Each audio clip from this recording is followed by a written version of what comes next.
woof, I start like that, baby.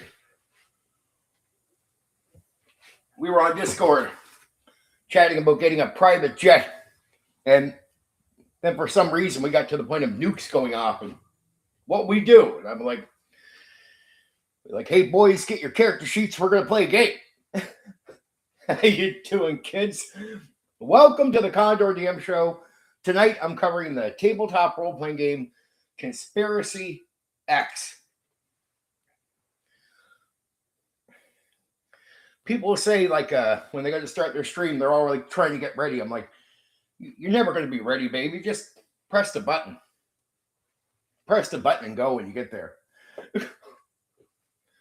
So I just press the button, and here I am. Got a monster.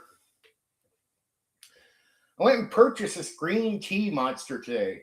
Did not like it. Yucky. And this one's mango. Mango. So yeah, bit of a sugar high. We'll run it. We'll go clean tonight. So welcome. Conspiracy X. Last 2 months I've covered quite a few. From nukes to character sheets. Streams, good evening. Pile pay.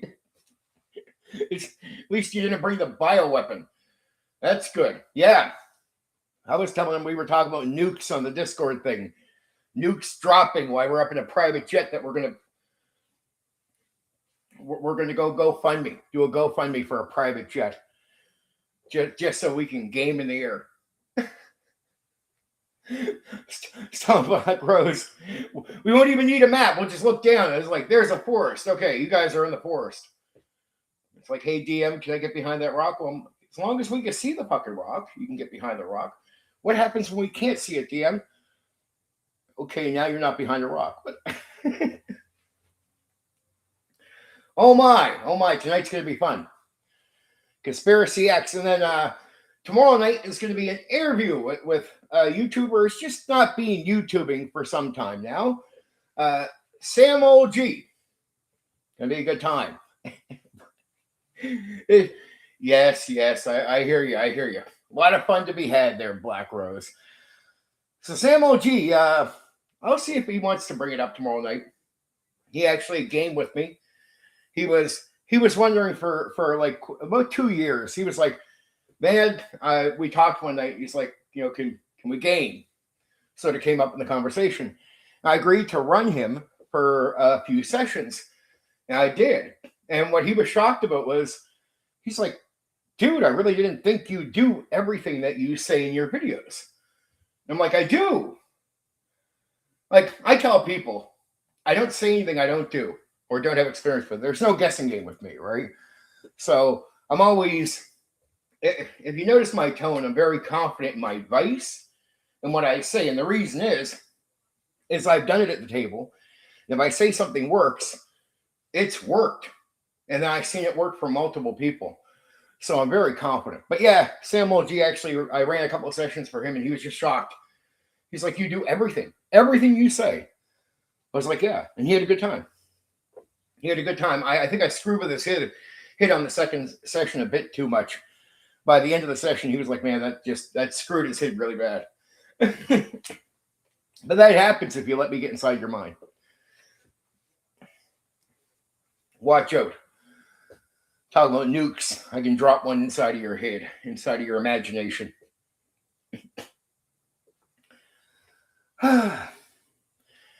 Yeah, and we only did a bit of one-on-one, so it was pretty interesting. Pretty interesting stuff, right? But there you go. There was a YouTuber who just wondered if I could do most of those things. And my point to prove to him was, like, because he and other guys that were around him that did YouTube, they had a very dry view of what I would call Dungeons and Dragons.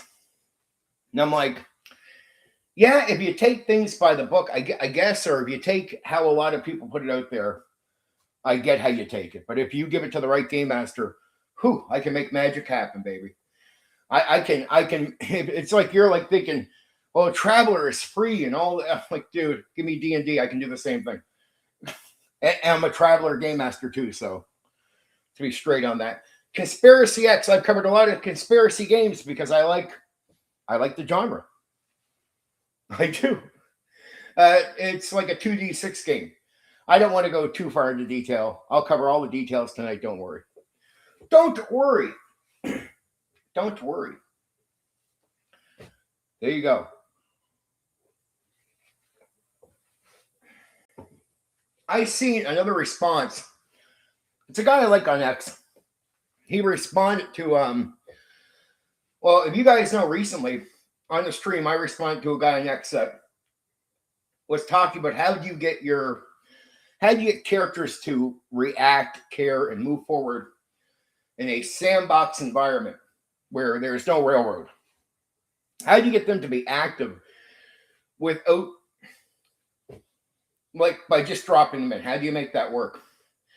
And he put a video together today, which I'm like, I totally get it. And it's all about find out what the players want, talk about hooks. And I wish he had checked out what I had to say because I put it in the video form too. It's the problem is he even came up with a complaint. Why would players be there if they don't want to initiate and get up and do something? Well, it just happens. Look, some people don't know where to start. And then he talked about hooks. Well, the problem is what the guy is saying is the initial commenter is saying even with the hooks, even with knowing your players, and sometimes you don't get time to know your players. It could be the first run with them. But either way, it's what the commenter is saying is pretty much, even under those conditions, how do I get players to move forward? But the guy is giving all kinds of opinions that would probably not really help, right? It wouldn't be good advice because it's like, get to know your players. Here's the hooks that they like. Well, dude, what he's saying is even if he puts, the comment is, because I've heard a lot of guys do this. I put in hooks. The players tell me that they like ideas they want. I do all this stuff and they still sit at the end and barely do anything. That was the point of my video, is to counter, not like the hook is like, what they're talking about by hooks is like the hook to get you like a fish. Hook, come on, man. Right? It's like the dangling the thing, the carrot or whatnot. And I said, my advice was to understand that a lot of times the carrot doesn't work. The bait doesn't get people on the hook. It just doesn't. That's the initial problem for a lot of people. They put the hook up, they know their players, and you put players in a sandbox where they're free to do whatever they want, and you run to players that, no matter how well you know them, it doesn't mean anything. You put everything up, every bait, every carrot you could, and they just don't come at it.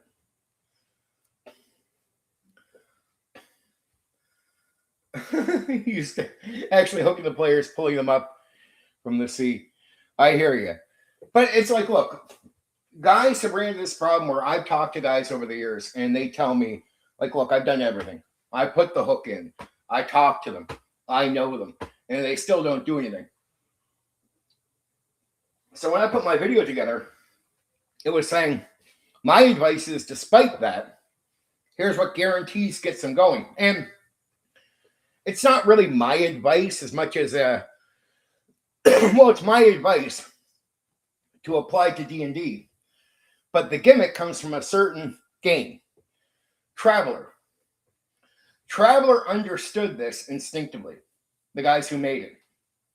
And they put one gimmick in there that guaranteed in their sandbox, because that was really the gaming you were going to do, was a sandbox. What guarantee got players going in Traveler when there's really no hook at all? Like, there's not much of a hook. You don't do a lot of pre-planning in Traveler. Traveler is a lot of improvising, a few gimmicks, and the gimmicks aren't even major hooks because you haven't even built a hook. You haven't built a plot. You haven't done anything. You've just sort of like it's some vague hook over here. Well, there's a group down here. There's something over here, but it's very vague, and you're not really meant to overkill. How Why would Traveler not concern itself with hooks in the same way people might advise you in D&D? It's because they have something that makes them not have to worry at all. Traveler has a gimmick called pressures, common sense, and pressures is built into the game. Like, you might need to get your ship repaired. You might have so much time to get something paid. You have a limited amount of time to go connect with somebody. You have connections like NPCs that are going to push you towards things. They can call up, they can come over to you and say, here's a chance, and you only have so much time to take the chance. These are pressures where it's like time limit pressures. If you don't accept the job, you're in trouble. You're not going to be able to pay the thing off in time and you lose it, right? Or you're not going to be able to get that thing repaired. Oh, Blue Thing 3D, it is a fantastic tabletop role-playing. I'll sit here and recommend it to you right away. I've done a stream on it, if you ever want to check that out, but I'd recommend it all day long. It's fucking awesome. It is awesome. And it's work for the game master, but it's not the same kind of prep work you do as a DM for D&D. Most of my books and quests arise from happenstance during improvisation game. I often get prepared to adventure till the next session if they bite. But Blue Thing 3D, and Black Rose has already heard this from me. What you want to do in a D&D game is steal that gimmick, right? It's not hard. It's like, okay, players, you got some connections. You give maybe some NPCs they know in a town that they're in that can provide information. But really what you're going to say to them is maybe they own a building. Maybe they own something. So there's an example. Like, they own something and they pay rent on it. And they have a month to make sure the rent's paid on it. If not, they lose this thing that you make sure is an advantage to them. There might be people there that could offer them information about finding a relic or an item that, again, you can align it with what the players want. You talk to them, you interview them before the game. What do you want with your characters? What are you interested in? And then you put NPCs that may be in the town that they heard about or their connections tell them about. They'll be here for 2 weeks or maybe a week, and you can go see them and they can provide you information. And maybe they can provide you information that, hey, you go down here, you do this, you can get the relic. Or maybe there's a small amount of time for you to get to a place before something closes up or another group gets there. Either way, these are pressures. These are like time pressures where what you're really doing is giving the incentive to the players to get up and move with their characters. Like, if you don't, you're going to lose the place. If you don't, that thing you want for your characters, that opportunity is gone. If you don't go see this guy, he's going to be leaving at one point. There goes your chance to get that information. So basically, it's really important to get things going. Get things going. And that's all the information they want. Look, once you get players going, they're going. Like, how do you keep momentum? That takes care of itself. That's my real, like, there's no real advice there. Once players get going, you're pretty much okay, right? Because it gets them going, and they're going to learn what they want, what they're doing, and it's easier to get them to take the initiative at the next part of the game. When they get back from the thing, sit down, now they have an idea. Things are already going. There's already a pace going. You don't really need to keep pushing momentum for players. They'll take care of it. But that starting block, there's horror stories. Many game masters over the year, not everybody, so we're only talking to the guys that had the issue, right? Of course, if you don't have an issue or you have players that take the initiative, good on you, baby. Good on you. But yeah, a lot of players, even if you put the hooks in, even if you know what they want, even if you align everything, the complaint comes from guys that have said, I've done all that. I've done the hooks. I've done the interviews. I've done the talks. I've lined up what they want. I do everything. And they still sit there with their characters. This is what you're told when you actually hear DMs tell you the story about players not taking the initiative at the start of a sandbox, free to do what you want campaign. Well, that's just when you put pressures in. Pressures are you owe so much. You got to see somebody. And it's all like time pressure. You got so much time to pay the thing. You got so much time to see someone. You got so much time to get down to a place where you can access an entrance before it's completely sealed off. And if you don't go, you don't get the opportunity. If you don't go, you don't get the thing. If you don't go, you don't pay off the rent for the building. You lose it, right? Opportunities are gone. It's all time pressure. I do have players I would classify as watchers. Now, I hear you, Blue Thing 3D. Sometimes you can get lucky and you get a group where there might be 3 watchers, like you're saying. I know what you mean. And you might be lucky to have a couple people take the initiative and then the others will follow them. But in reality, if you have just a group of players, like you might be in that situation where they can really die on the vine, if you get what I'm saying at the start of that game, the pressure gimmick I'm telling you about here really does take care of it. It really is initiative because you want to not just a building, make sure it's something valuable to them, like for later, especially they want to maintain it. You find out what they're looking for. So not just in hooks, but the hook could be like a limited amount of time to get to the hook. Like it's like, you guys really want to get these things for your characters, right? Yeah. Or the big money gimmick, the type of gold they want. It's not just accessible anywhere. Like over here, there could be a job that's like, a little bit of gold for each. But the guy who's only here for a few days, man, he's talking big pay. Or where they can get a lot of treasure, the place, it might say that, within a month, that place will seal itself off. Maybe the ocean will creep up and, come over an area that's like on a cliffside or something, where you can enter it now for the next, 2 months. But at one point, that thing is going to close up if you don't get there and get moving, right? Or some type of other group is competing for it. But if you get theirs before they do, you get that treasure. So, of course, you want to make sure these are attractive things, beneficial things. The pressures lead to beneficial things that are good for the characters. If they get up and move, they pay the rent. If they get up and move, they get the information to go get the thing. But it's a time pressure. It is telling them, you sit on your butts, that guy is gone.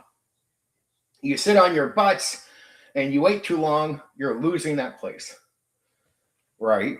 So that's what you're going to clarify with players when you start. And if you need some extra incentive or information passed on, make sure you always make sure a group knows 1 or 2 NPCs that might come see them, so you can provide further information. And you never know what you're going to improvise. Be ready to improvise everything. As a game master, don't be afraid of it. You might say, well, what if I improvise and I don't have nothing ready? Okay, let me help you here, kid. So you improvise, like just say, because you want to be able to freely think of something and go, right?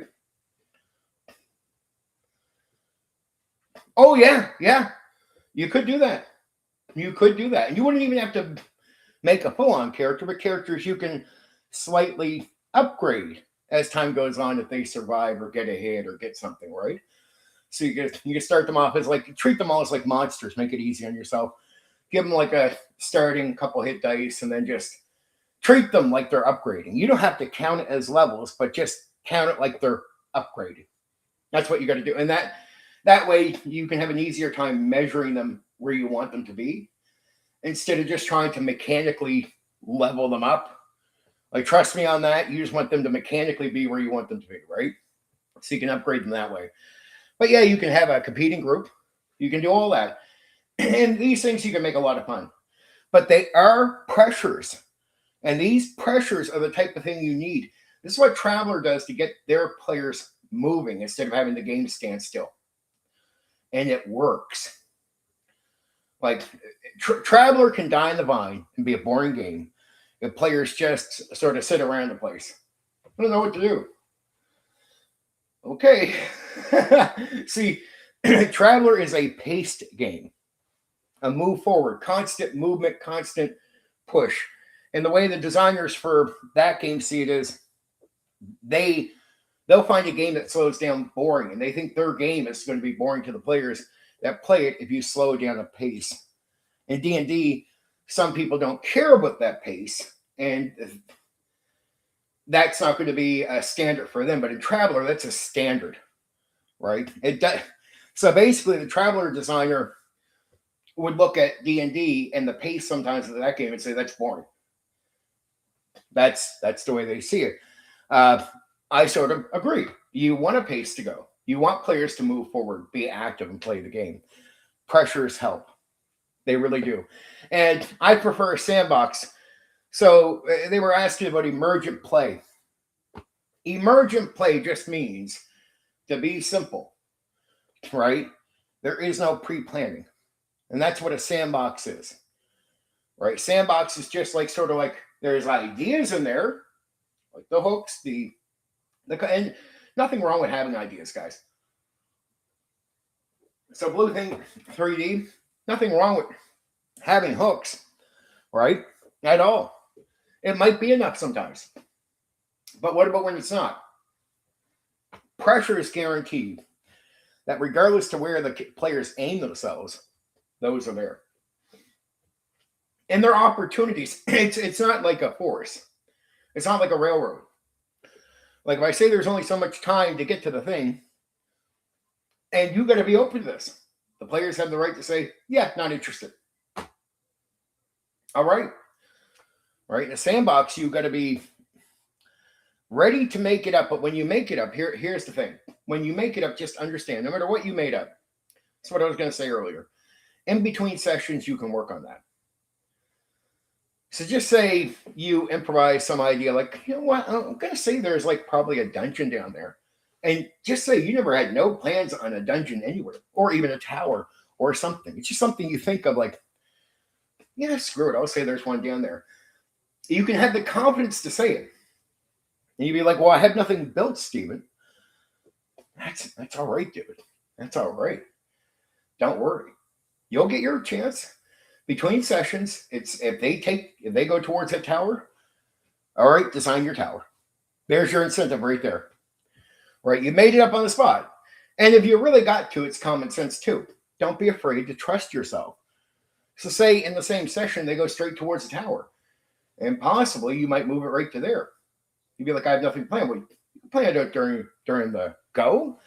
See, the tower initially, when you improvise it in, it's going to be like an idea. Like a guy owns it. He has threats around his tower. These are the improvising ideas you throw together. Well, guess what, man? There's random encounters you can do. You can pause the game halfway through. You can pause and just say, all right, let's have a bit of an eat break. And while everyone else is using the washroom and all that, you're sitting there. And it's one thing what you plan out with the tower. It's another thing how you run it. How you run things is more important than exactly what you have down. Right? You can give me a simple wizard with one little encounter. I'm going to make that fun, regardless to how simple it seems on paper. Because I'm going to make the wizard interesting. I'm going to put some laugh to the encounter. I might throw a trap in. Right? I might make it that the door is sealed by magic. Whatever. I mean, and maybe the wizard lips off, taunts the player characters from the window. Right? It's maybe I put like something around. Like so if they walk in, there is like some type, you know what I mean, like a moat or something. Right? You can't just get over right away unless you want to cross this thing. And if you do, you can get like sick from the water. Maybe it's just like spoiled everywhere. You can't step in. It's not hard to improvise ideas in randomly and quickly and then apply something to them. So never be afraid of that. Never be terrified of anything you just put a pre-plan or plan during a session on the spot and then add in as you go. That's it. Never be afraid. You got to know your game. So that'd be another thing I'd say to anyone before you sandbox or anything. Know the game really well. Know your game. Study it. I don't care if it's your first time, study it. Don't, like if you know a monster is going to be something that would wipe out a group of level, say, 1 or 2 characters, well, either that monster is going to be injured if you want to apply it, the monster doesn't outright attack, the monster gives opportunities, or you simply don't put that monster into the game if you don't want to just have them walk into something like that, right? Or you can accept that maybe a monster is to be avoided, right? So, but then opportunities to avoid have to be there. You can't just say, hey, they should avoid combat with the monster, but it's on the path in front of them. So you got to give opportunities, right? But for the most part, even if you're a new DM, you should have some idea. It's not hard to figure out, oh, one hit dice monsters are mostly okay against first level characters. It's common sense. And old school D&D, they don't line things up exactly, but your common sense helps. But pressures, improvisation, that's how you get it going.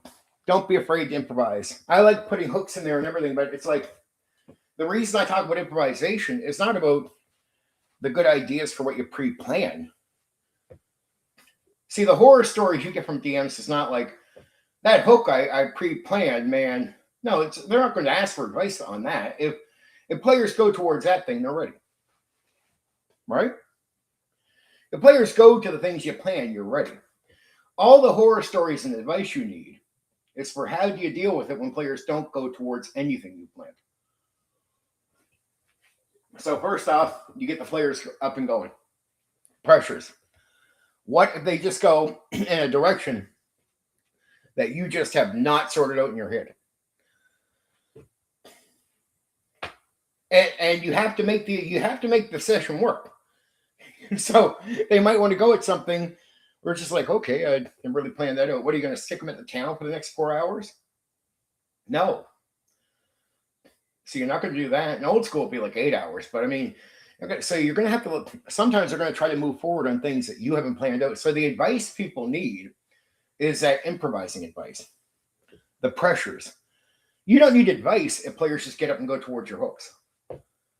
So I wouldn't bother talking about that. Like, I don't need to advise you to get to know your players and put hooks in. Like, you're already going to do that, aren't you?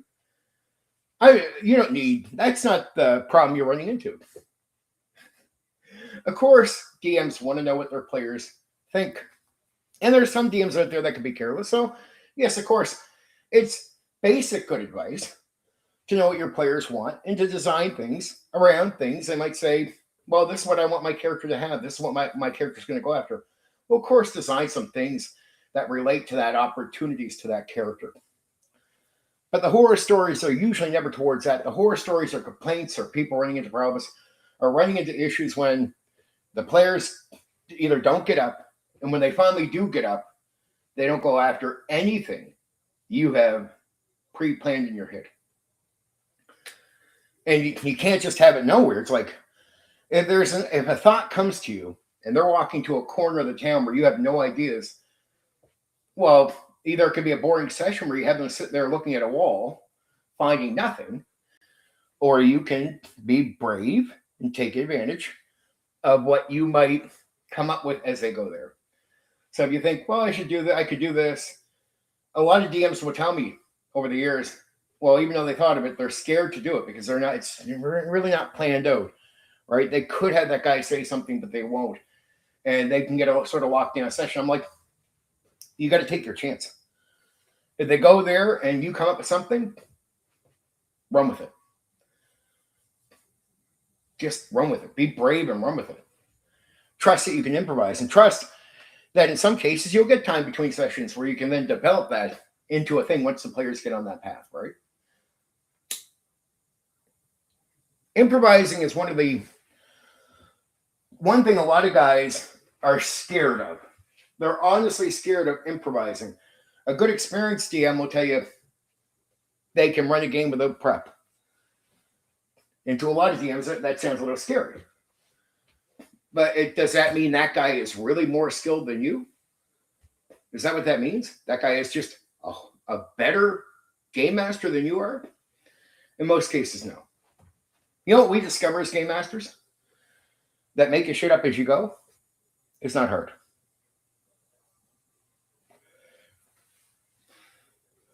Even without charts, it's not hard. But if you don't do it, it can seem scary. When you first get to try it, it can feel a little like a lot of work. You might even feel panic. But once you're willing to go through a gauntlet of fire, being put on the spot, it's almost how most DMs figure this out is they're forced into it. They're forced into it. Then they discover they can do it. I'm like, it's actually making shit up as you go is easy. It's one of the easiest processes as a game master there is, especially in a game like D&D. Making shit up as you go is not scary. It really isn't. There's a lot of tools there, right? And it's okay to do things like halfway through a session. Okay, guys, we're going to have a bathroom break. Okay, you're going to give me 15 minutes. And you just take that 15 minutes and look through, get what you need. And look, if you really need an extra 5, take the extra 5. Players don't want the session time that you're playing to suck. On pauses, it's okay to extend a bit of time because in reality, the main concern is that you get it right. So a pause is okay. If you actually need another one, that's actually okay too. Players will prefer not a frequent amount of pauses, but they'll prefer 1 or 2 pauses with you stopping to make some notes and get things right. So when you go back into the session just moves forward as smooth as it can. Right? So make shit up. Trust yourself that you can make shit up and be able to apply things. And then trust that you can actually get a time to get the information you need. And then when that session is at its end, there's all that time between sessions for you to now develop that thing you made up even more. Right? So trust that you can make shit up because that's the concern with a lot of game masters. You hear the horror stories over the years. You never know what a player is going to do. So what I'm telling you is be ready for it. And you might say, is there some solid advice for dealing with what players when they won't do? No. What people are talking about is after we give you all the advice that we could give you to pre-plan stuff, all the best advice in the world. What game masters are telling you is even after doing everything right, players might do something so screwed up. There's no way to plan for it.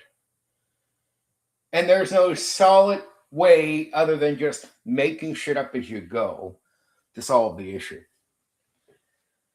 So it's not vague, but it's hard to spell out for you. I can tell you some common sense things, but it's hard to spell it out for you, but it's actually easier than it might sound initially, right? When players step off the beaten path or anything you have planned, you've done everything. You've taken every bit of advice you could ever hear on any video on here from any game master, right? You've done everything. You've checked what they need. You put the hooks and you do all this shit, and players are still going to find a way to go, yeah, fuck that. We're going to do something else. And you're like, oh, that's everything, dude. Well, I appreciate that, Black Rose. I think it's good advice, but the way you know it's going to be good is when you do it. Some things I could tell you about, but until you do it, you don't know. And really, you don't hear the horror stories from when players follow the beaten path, and not the railroad, but I mean, you put hooks together and they take them. Good, no problem. Good advice, putting some hooks together. Know your players, all basic good advice. Most stuff you can even figure out for yourself without hearing it from other people. It is just all the horror stories is either not getting started, players sitting down, not taking initiative, or players doing something so screwed up that there's just no way to plan. Yeah, you go deal with that. Go sort that out now. But then get your butt back here. And make sure you're around for the interview too, right? Have some questions. Sam OG is a great guy. Very interesting to talk to.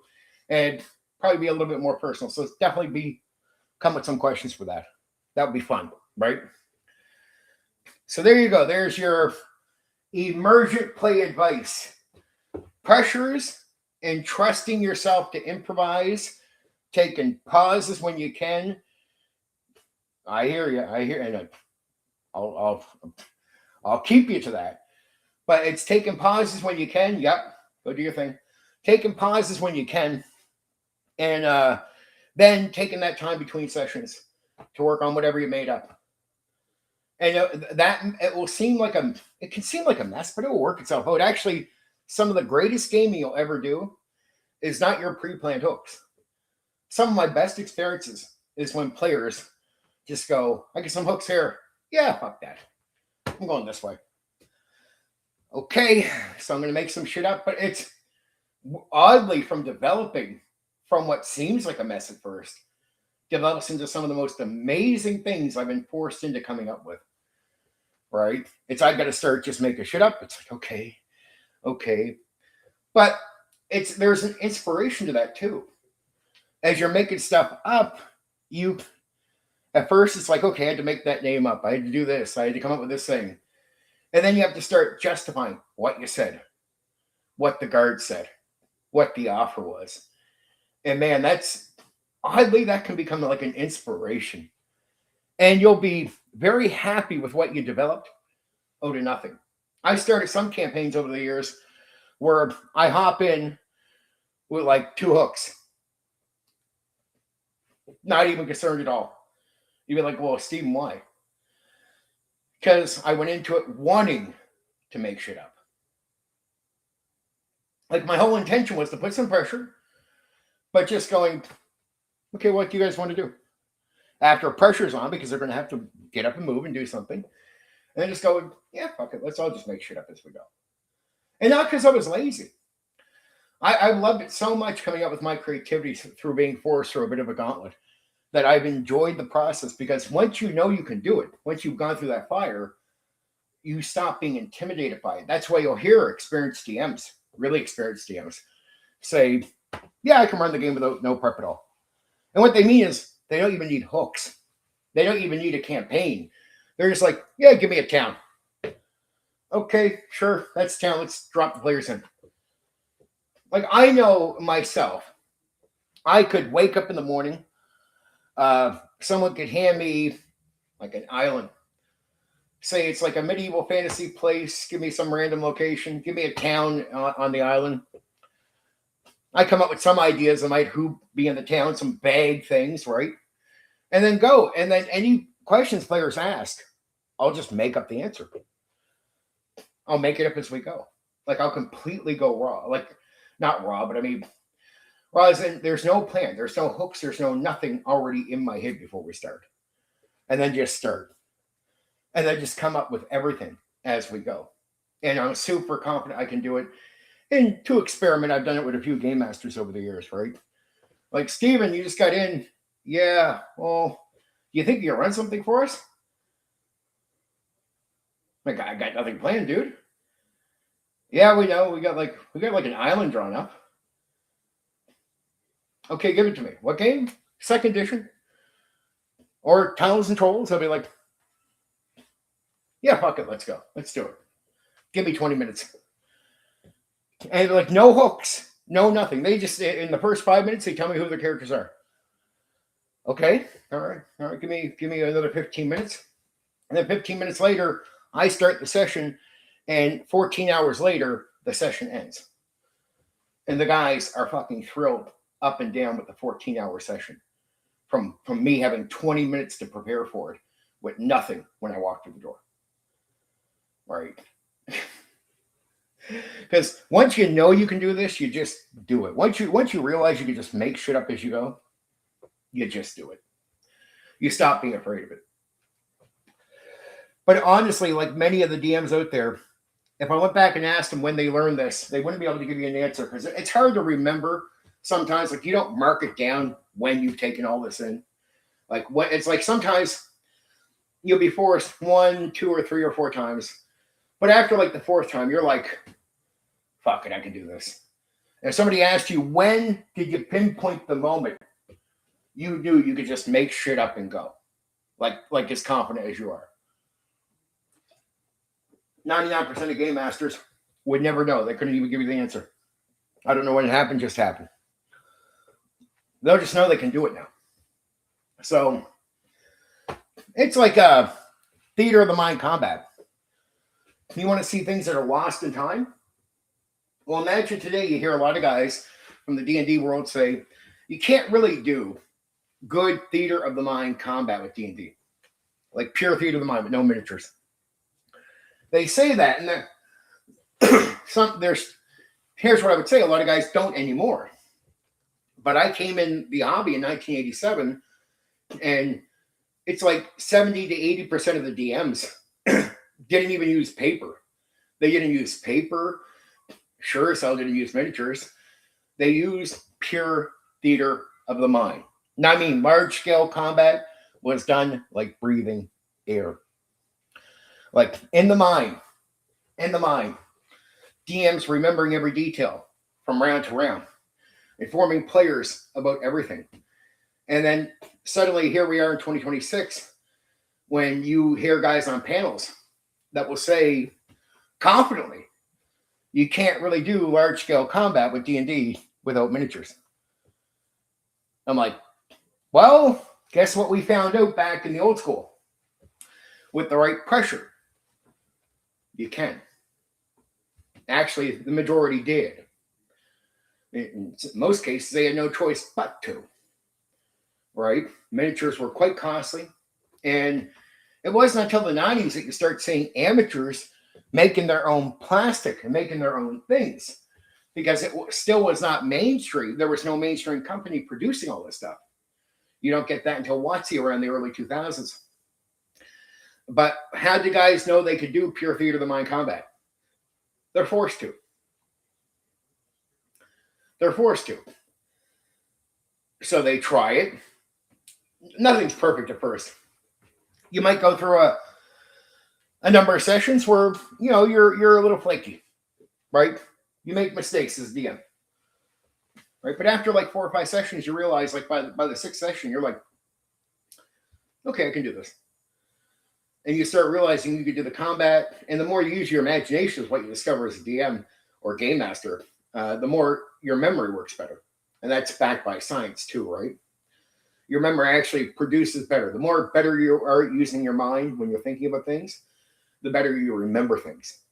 And science backs that up completely, right? But you got to go through a bit of a gauntlet, just like the improvisation thing. It's you got to sort of be put into a corner. That's why you'll get these laughing stories like DMs that are now relaxed because they can do the improvising. They'll tell you, yeah, you never know what a player's going to do. And they'll say it like that, like a laugh.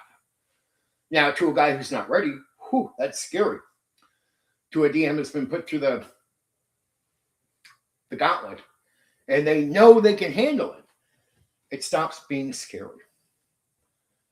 It's like I remember bringing players in my early new players joining my game. Sometimes you don't know how combat works, or how good you're going to be, or how fast you're going to think of something, because I put a lot of pressure on players. And you'd see an early player in my game, he'd be like behind a rock trying to get cover to take shots.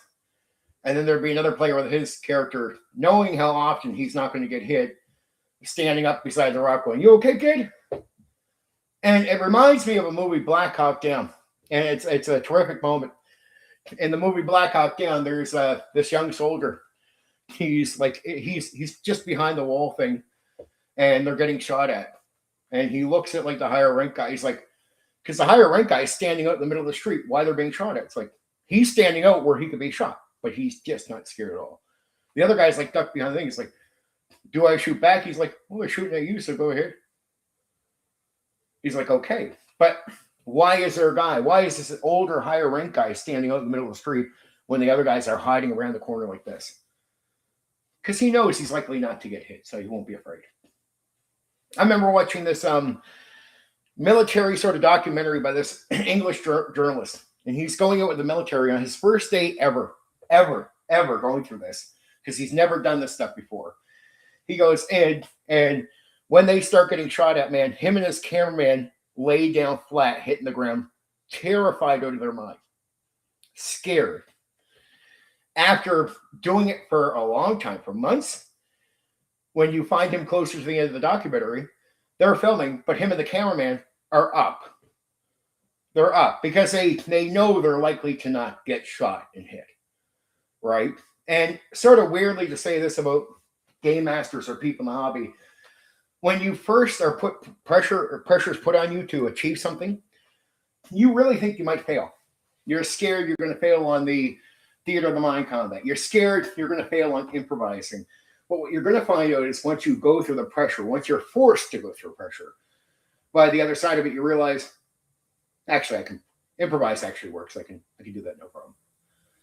You realize you start the way you use your mind. It's you come up with an idea. So they're walking through an area. You come up through an idea. Well, that idea initially hits your mind, right? Trust me, you're going to think about this more than once. You could have this guy they're going to meet, make them an offer. So you improvise that in. What you got to do is be confident enough to say, okay, I'm going to do that. Once you decide you're going to do that, as they're going through, you're going to think about that more. I guarantee, outside of a few instant answers you got to give, by the time your player is going to talk to that guard, you have already edited that thing in your mind 3 or 4 times, right? And if you've taken your time out every moment to sit there, every free chance you get to think, yeah, he'll say this, maybe I'll add this on. Right? By the time they get to him, your players should almost not know that it's not pre-planned. And you'll learn that really quickly. Ask any DM who has real experience that does a lot of non-prep improvising. Just ask them, like, hey, do your players know when you're improvising? Most of the time, no. Never. So it's almost impossible because you'll instinctively do this. So I'm telling you, there's instincts that are going to happen. So to give you advice on it, no. The most I can tell you with some things like improvising and taking your chances is my best advice. Do it. Let yourself be put in that situation. It's scary. That's why most people just don't volunteer for it, right? Even the guys that are good at it now, it's not that they volunteered initially to be put in that spot. They were forced to be. Players just went so far off the loop on them. They were like, oh, for fuck's sakes. Like, I got no choice. There's no way I would ever put myself here. And that's pretty much almost 100% of game masters. No game master has never done it before, just plans to put themselves on the spot like that. That's why it's always the story of you never know what players are going to do because they're going to force that on you. They're going to force it on you if you give any freedom at all. Right? Some DMs will resist it by lying, creating illusions, faking, but I say that's not good at game mastering at all. That's weak. That's very weak and pathetic, in my opinion. Like the Quantum Ogre is one of the most weakest, pathetic game master techniques I've ever heard in my life. You get down to a right or left turn. The fact the game master's even giving you that option, hey, fair enough, but it's like, why give the left option if the encounter is down the right? But you decide as a player that you'll go down the left option instead of the right option. Now, if you go down to the right, there's the ogre that you can fight with, whatever encounter it is. Now, you go down the left instead of going the right, but all the DM or the game master does is put the encounter to the left. Or if you go to the left, whatever path you were supposed to be on to get to the tower, even though the left should be somewhere else, you'll still end up at the tower, right? It's the illusion of choice. It's not a good game master technique. It's a bad one. 1 second. I apologize.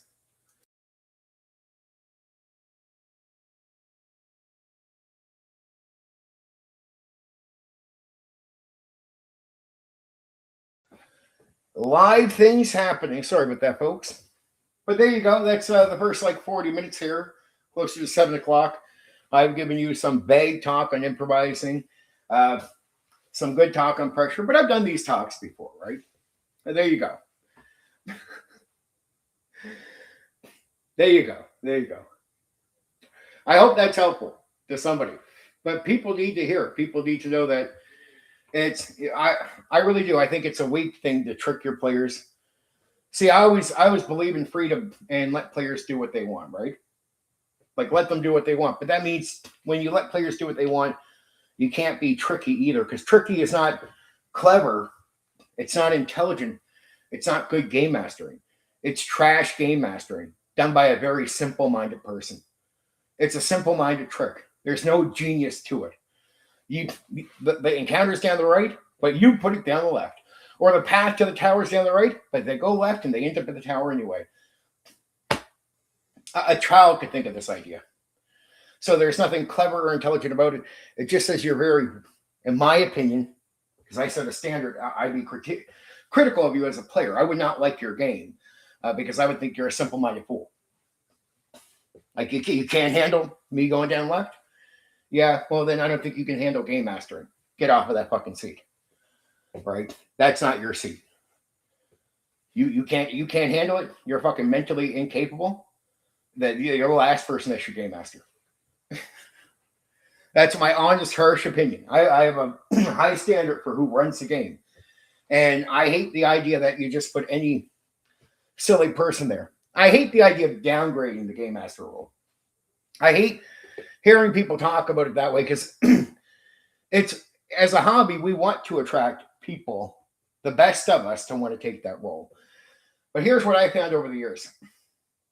Talented people are only going to be attracted to roles or things where their talent is going to be acknowledged.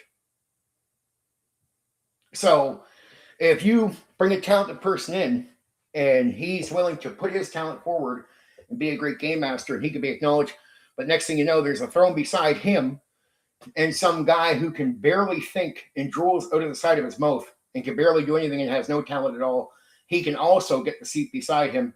The talented person realizes their talent is no longer appreciated. Because it's like, well, I'm talented, but how is this guy able to sit beside me? Right? Because it just means you squash out their talent. It means it won't be acknowledged and they won't be appreciated. And the guy who has no talent can get the same respect from people when that guy can't even earn it. So when I hear people out there going, man, anybody could just game master. No.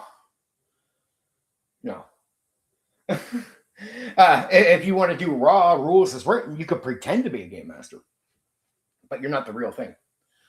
That's my opinion. That's why I was so critical back in the old school when it came to the raw rules as written tournament style with AD&D 1E. It's why I'm so strong on it today. It's because I really felt when I seen guys there, I would go see what they're doing. I'd be like, can you think outside the box? No. They do everything. It's not in the book. You'll blow their heads up. And I watch players do this to these guys. I go watch your table. Some player would say something that's not directly in the book.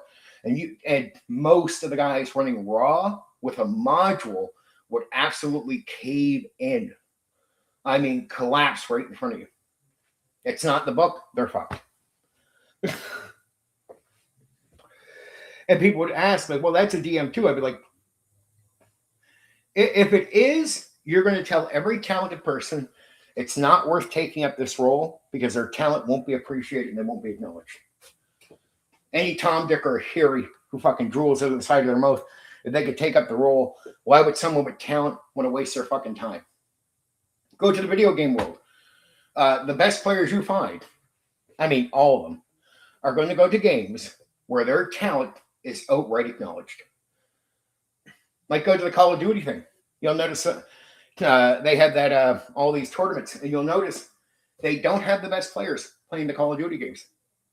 Like, why wouldn't the best players, some of the best first-person shooters, be playing Call of Duty Warzone? Why is it not attracting some of the best players in the world? Because people cheat, right? And 99% of the cheaters, the second you put them in, like I remember all these famous Call of Duty Warzone cheaters, they put them in this LAN game where it was they could not apply their cheats. And they did not prepare for this. You could just tell the guys did not know they could not apply their cheats. They get to the tournament, they're going to compete for money, and the guys are realizing at the last minute, you can't cheat. And it's been pulled on. Like they went to the tournament thinking they could. And these are all some of the most famous Call of Duty Warzone guys there is. They go into the game and they play like complete nobody amateurs. You're like, wait, doesn't that guy get like 40 or 50 kills or whatever and like win tournaments? Yeah, now he's hiding in a truck and hasn't gotten one kill. And gets killed hiding in the truck. Why? Because he was getting kills because he was cheating. And of course, if you're talented, why would you go play that game? If some drooling fucking idiot who has no talent at all can be put up on a pedestal beside you. What's the meaning of your fucking talent? It won't even be acknowledged. So, game mastering for the tabletop role-playing game hobby, in my opinion, good game mastering requires talented people. But if you let any Tom, Dick, or Harry take our fucking spot and act like that just is a casual thing, and they get to sit up on a pedestal beside the guy who has talent, some guy drooling out the side of his mouth, yeah, expect a lot of talented people will avoid that role in the hobby. I know a lot of guys that play the game, and I ask them, man, you got a real great mind for game mastering. Why don't you do it? Nah, because nobody would notice. I've been told that more times than you guys could ever imagine. Guys I knew would be fucking fantastic game masters. I'm like, why aren't you game mastering? They're just like, look, that guy over there game masters, and people respect him. And they're like, yeah, I know that guy sucks, and he can barely think. He's like, yeah, that's why I wouldn't bother doing it. Okay, I get it. And that's why when you get to certain games like Rust now is considered to have some of the best players in the world playing that game. Yeah, period. Why? Cheating. It doesn't mean there's not cheating in the open, but in a lot of servers, it's hard to cheat. And it's hard in a lot of the public gaming there to sit there and be at the top without getting called out. So in Rust, when you're good, 99% of the time, that guy is absolutely talented. And his talent will be acknowledged. And not just some drooling fool can get a pedestal beside him. And so some of the best players go to Rust because their talent will be recognized. Skilled people always do that. I've learned that over the years. I just didn't think that was a thing, but it's like, yeah, some of the most talented people you meet. It's not an insecurity. They just simply do not want their talent to be ignored.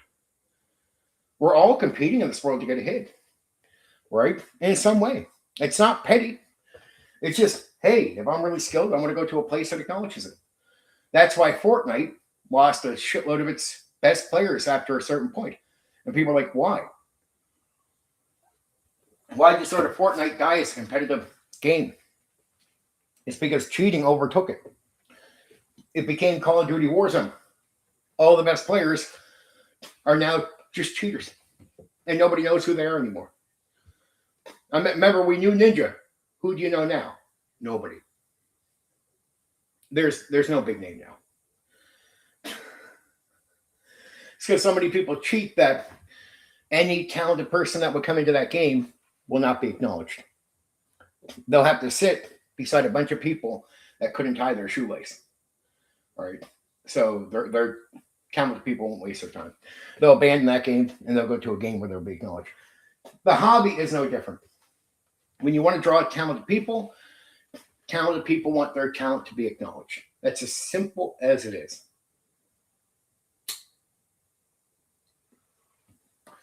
And it's not that some talented people won't compete for this, but it's the way they'll compete. Like they'll go to a live gaming. You might get a lot of good game masters that want to go do actual plays because they might get acknowledged as being good, right? When it comes to regular gaming, why aren't we seeing more talented game masters, come forth? It's because they realize in the open community, any drooling fool will be put up beside them on the pedestal. And they'll have to sit there knowing this guy beside me has fucking nothing to offer. But he's being praised as if he does. And trust me, talented people don't ignore that stuff. It sticks out like a sore thumb to them. They have talent. They know the guy sitting beside them doesn't have talent. Second they start noticing that, that's when talented people go, okay, I'm done. I'm walking away from this. Yeah. Some of the best game masters I've ever known have just left the hobby. And it's not because they hate the game, or they'll go quietly. They'll go quietly, just play with one group and not be public. So like some of the best guys we have in this hobby could be YouTubers, have the charisma, have everything, won't be. So what do we usually get in the tabletop role-playing game hobby? A bunch of fucking mediocre people trying to give you advice. It sucks.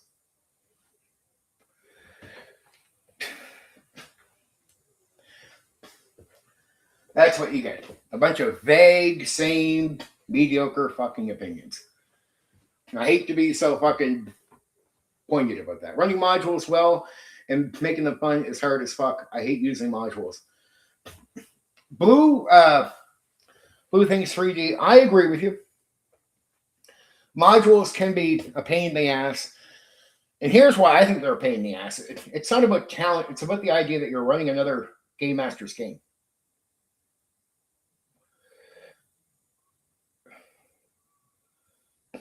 Yeah, and that's something I don't like about live and actual plays.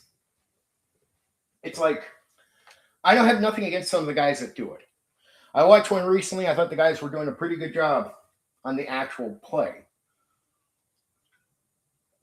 But my issue with it is this. It communicates something that's not real most of the time. I'm like, at a private at home game, no player is pressured with people watching them. So right away, the way they conduct themselves will be different. That will be very different. Also, you don't have an audience whatsoever to entertain. The at-home game is personal. I mean, deeply personal. Nobody's watching you. The only people there to have fun and be entertained are the actual people taking part in what's going on. Like, you'll notice players in a personal game they don't sit there and make the same effort they would for an audience. So, and other things is they'll comfortably call you out. So a lot of game masters, I've seen this now. I seen a game master, he pretty much by his third session, he was doing actual plays years ago. And he did them for about 2 years. I said, dude, you're a pretty good group of players, right? He's like, yeah. I said, how many sessions have you ran with players out, like off camera? He was honest with me. He ran 5 sessions off camera, ever. I said, well, you're taking a time out and you're going to do some gaming personally coming up, right? I warned him. I said, well, dude, be prepared. He's like, well, what am I preparing for? You know how the players are not saying much to you right now, like giving you trouble, complaining about things you're doing? He's like, yeah, because I do really good. It's like, I'm not saying you do bad, dude. But players, privately, without an audience, without pressure, are going to, even if they don't say something to you out loud, they're going to start being a little bit more comfortable with having issues with things they ignore most of the time with your live plays. Some will say something to you. Some will privately build up a little bit of anger over it, especially if they don't tell you. I said, be ready for complaints. Be ready for issues. And I said, don't let it knock your confidence down as a game master, because you are going to be critiqued in a way you haven't been critiqued before, because you've been doing live gaming where your players are avoiding even thinking about this because it's like you as a group want the game to come across well to the audience. When it's personal, there's no audience. Now they have time to be selfish about what they are going through. Now it's their own entertainment that they concern themselves with at a private game. I say to new people coming in and watching, when you're watching a group, like, I don't hate on Mercer, but I'm like, well, you can watch Mercer. Mercer will make a lot of mistakes, right? A lot of mistakes that at a real table with no audience, a lot of players would have extreme issues with. I'm a public game master. I game with all kinds of people that aren't my family and friends, so they're not sympathetic about my feelings. I said, if I went and made even 5% of the mistakes that Mercer made with those guys off camera in a normal setting, I would hear it. I would be criticized. I would be called out. People would have issues after the sessions. I would never get away with even 5% of what he does. Like, not even close. And I warn new guys coming in that see that stuff, like, be ready for, like, what you're seeing is not what you're going to get at a personal real table. It's completely alternative. These guys are performing for an audience. I said, look at all those players in his game always having fun, right? They're like, yeah. I'm like, are you paying your players to put a smiley face on? No. I said, all those guys are getting paid money. Now, I'm not trying to cheapen what they're doing. They're there to entertain people, not just themselves. It's not personal. At your personal table, it's just personal. No one's getting paid. Right? You're going to be called out. Players are going to have issues. They're not going to be happy all the time. And they're not going to express a false smile. So it feels good to see them all laughing and having a good time. I'm like, yeah. He's like, yeah. I'm like, well, I guarantee a quarter of the time at the very least, those players are not having as much fun as they are portraying on the thing. Gaming is personal. How much do you think he's inside the mind when they're thinking about what the next line is going to be? They're not. They're not. He doesn't have them deep in the imagination. That's where flow's going to happen. You think flow is happening much in his sessions? No.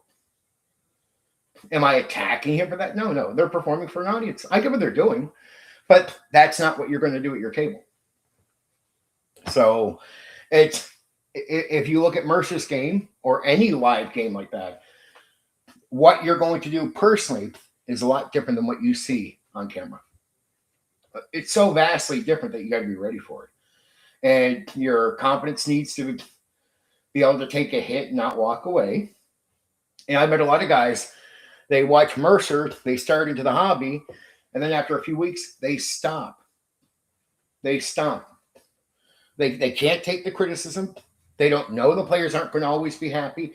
And everything that was portrayed to them in the game they've seen with Mercer is not happening for them at a private table. Like maybe on that first session, of course, there's some excitement, a little bit of enthusiasm, but by like session 3, boom. And then you got to be careful too. I always tell DMs, players can have great on one night. So make sure you're always bringing the right energy and don't half-ass the next time. Right? It's like, well, we're having fun. Then you half-ass next time. And I said it might not even be right away. Well, then it degrades a bit. It degrades a bit. And you don't even finish campaigns off.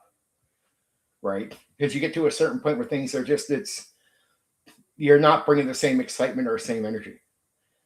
Right? You're not making things new. You're not getting people to think the right way.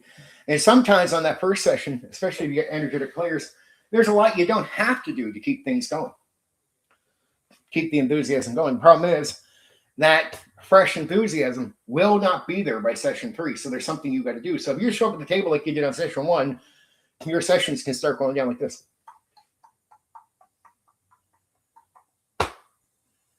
Because you thought, well, session 1, it just fucking worked. I'm like, yeah, because it was that first, they were all energetic for different reasons. But the reasons for the enthusiasm is gone. So now you need to do something different to maintain it. But if you show up at the table the same way as if you're safe by session 3, session 4, session 5. This is why when you go to old school, how did we learn this? I remember AD&D 1.8, the groups there. And I talked to a lot of the DMs there. They admit it. Most campaigns failed. Most never got completed. And it's exactly the story I'm telling you. Things would start. Exciting. A little bit more excitement. Maybe session 3, session 4. So little tick down. Session 5. Little tick down. Right? Session 6, a little bit more excitement. Session 7, tick down. And the whole time, the game master is not making an effort to improve. He is just lingering on one way, enthusiasm. He gets lucky because it's not him maintaining it, just luck out of energy. Luck goes down. Something he brings up, not even so much him, gets the players energetic for an alternative reason. Boom, ticks down. What's happening is the game master is not changing approach. So even though he has to, because things are changing. And it's going to tick down. And this happens with most real simple-minded guys that approach this hobby. That's why they wouldn't complete their campaigns. It's just true. It's like the best way that I can describe it is go watch a YouTube video set. Right, I watch them all the time. Guys playing certain games. Like I've been playing a game called Icarus. So I went and watched this guy's playlist because I want to learn something about the game. Right, some things I need to know to play the game. That would help. And his first video has thousands of views. Enthusiasm. Plays the game and does the video the exact same way the next one. Okay, down a little bit. Does the same rhythm. Isn't changing his approach to making the content. Right? Same on the next video. But he's just doing the same thing. He's not trying to energize. He's not trying to change his approach at all. So it's tick down, go across, tick down, tick down, tick down, because the guy is doing nothing different, because he looked at his first video and went, that hit. So I'm not going to do anything different. Yeah, he did. And it goes from thousands all the way down to the last video I checked out, it was down to 800 likes. So he goes from thousands of likes, tons of views, down, down, down, down, down, down, down. And they say that's a natural thing that happens. I'm like, that's bullshit, because now I've watched videos where guys go, that understand this. Some guys really do. They start off at like 5,000 and they can go up, or they could even level out because they know they got to do something different. By video 3, they can't just be talking the same way. Different part of the game, they got to take a different approach. They stay level. Hey, Zach, what's up, dude? I got after, you see my post and thing. I hope we can get that other character made by tomorrow by somebody. I don't want to out anybody. I hope we get that other character done by tomorrow, because I said if I get that one other character done, if that guy gets his character done, we'll play Monday. I'll run the game Monday. Right? It'll be fun. Almost time for me to cover the Conspiracy X game. Right? But yeah, that's really important to know that as a game master, you need to consider change, not get lazy, and like lay your head on enthusiasm at the start that might be there for alternative reasons besides what you're doing, right? Oh, I hear you, Zag. I want to. It just, I don't, nothing personal to say, but the campaign is not set up for a one-on-one game. And I'll be real with you, dude. I love you, but I don't want to do one-on-one. Nothing personal. Nothing personal. And the guy has had weeks to get this done. And he's been sitting his ass at times on Discord. So let's hope he pulls his head out and gets the character to me. If I could take 14 hours to do what I did, and he has all the time in the world, there should be no excuse why the character isn't coming. And that will be an obvious red flag to me. But still, I won't be hateful about it. But it's the other deal, especially when you get people like this say, there's a reason I don't let people come in on the same day. Right? Because you got to show me a bit more commitment than that. Like when I know you got the time, you're just fucking just not doing it. Well, no, I'm not going to reward you. You don't get to come in with a half-assed version of a character 15 minutes beforehand and go, I got a character done. Yeah, dude, you had a week. Fuck off. See you next week. But I got a character. No. We'll see. We'll establish that character sometime between. Okay. Yeah. It doesn't mean that I don't do one-on-one games at all, Zag. And if I personally talk to you, I wouldn't be beyond planning something out, right, in life. I'm not opposed to doing something one-on-one. And I think there's various ways to come at tabletop role-playing games. I like one-on-one. I like where it could be a couple of players. I like where it could be up to 5 players. I can plan all those experiences out and have fun in each for different reasons. Because I think there are some games that can be very interesting with one player. Because then, you want a game that's going to definitely be tailored to one character and what's that like. And that can be very different than a group game. So it's not that I'm on the creative end. I can enjoy that. I can fucking vastly enjoy it. Because some games can be great when you're only setting it up for one character for a purpose. No doubt. That can be a real thing. That can be a lot of fun. Right? With one-on-one. But it just happenstance with this one. I didn't set it up that way. It is set up for a group, potentially 5. I'm open to players coming in and out if they have to miss sessions. But I have rules. If you're going to miss too many, you're gone. Right? I do want some committed players, but I'm also a realist. It's a balance out of like, hey, every so often you might have to miss a session. But it's like, dude, all right, you missed 2, you come, you're missing 2. Okay, dude, no. Go find a game of Monopoly. Go play an MMO online. Nothing personal. I don't hate you, right? But the game doesn't function with a player that infrequent in the game. Last pup before I start coverage of Conspiracy X. So, yeah, I don't like when I do campaigns, I'm like any other game master. We have to we have to give players realistic. You can't be super strict. It's like, look, first off, it's like I sort of look at it like a job. It's like if you're here for 1 session, but then you got to miss 2, you're fired. You'd be like, well, what do you mean? Dude, you got to show me commitment before I give you that much freedom. My campaigns can last a year, if not up to 2 years. Long time. So I need to know before you just start taking frequent time off that you're at least here showing me that you give a fuck to commit. And then when you get to a situation where like, dude, I have a work thing coming up, this and that. Okay, fair enough, dude. Fair enough. You might have to miss 1 or 2 here in a row. Cool. I get it. But that's a person who's earned it. That's why, like, at a job, if you hire someone and in less than a month, they're like, oh, I'll go. I got 5 days where I'm going away. All right, dude. Well, then, yeah, we'll look at the next resume then. It's like you need to earn some brownie points with me before I just drop freedom your way like that, right?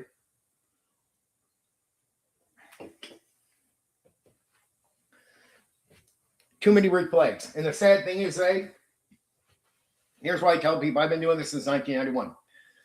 99% of those players half-ass. So it's the chance that you're going to be the guy who just has a happenstance bad luck and you're part of the less than 1% that are decent people that aren't doing that. The chance that you are that is almost fucking impossible. Right? That is a red flag telling me, out of thousands of people I ran for, that you're likely to be part of the 99.9% that are going to half-ass and are no good for a long-term campaign. Period. So at this age, at 46, I don't bother. I'm not a 20-year-old. Like I tell guys now, I'm not 20. I don't got time to waste learning. Not things I've already learned. There's a point in life where they say live and learn. Well, I've lived and I've learned. Some areas I'm still ready to learn. But in some areas, it's like once you learn, you got to start applying something to counter it. You can't just go at the age of 20, learn that for 10 years, and just go, I'll just keep letting it happen. No, because it kills campaigns. It kills how things are going. It destroys the whole thing you're doing. So you got to find people that are a little bit more committed. And then once they earn a bit of that trust with you, well then, hey, it's life. Sometimes they need to take some time off. Right? Sometimes they got to miss a session. Cool. But establish that with me first. Right? Earn some trust. Show me you're real. But if you show me the same red flag that 99.9% of fucking shit half-ass players show me, I will be like, dude, I don't got time to find out if you're part of the less than 1%. I'm 46. I'm not 20. You're going to have to skedaddle. And it's nothing personal. It's not about hating people. I wouldn't hate somebody as an individual. Lots of people I know that are half-ass players, I'll go have a coffee with, talk with in life, and not hate them as a human being. It's just I wouldn't game with them. It's like I personally don't hate you, but dude, I'm not gaming with you. Just not doing it. Not wasting my time.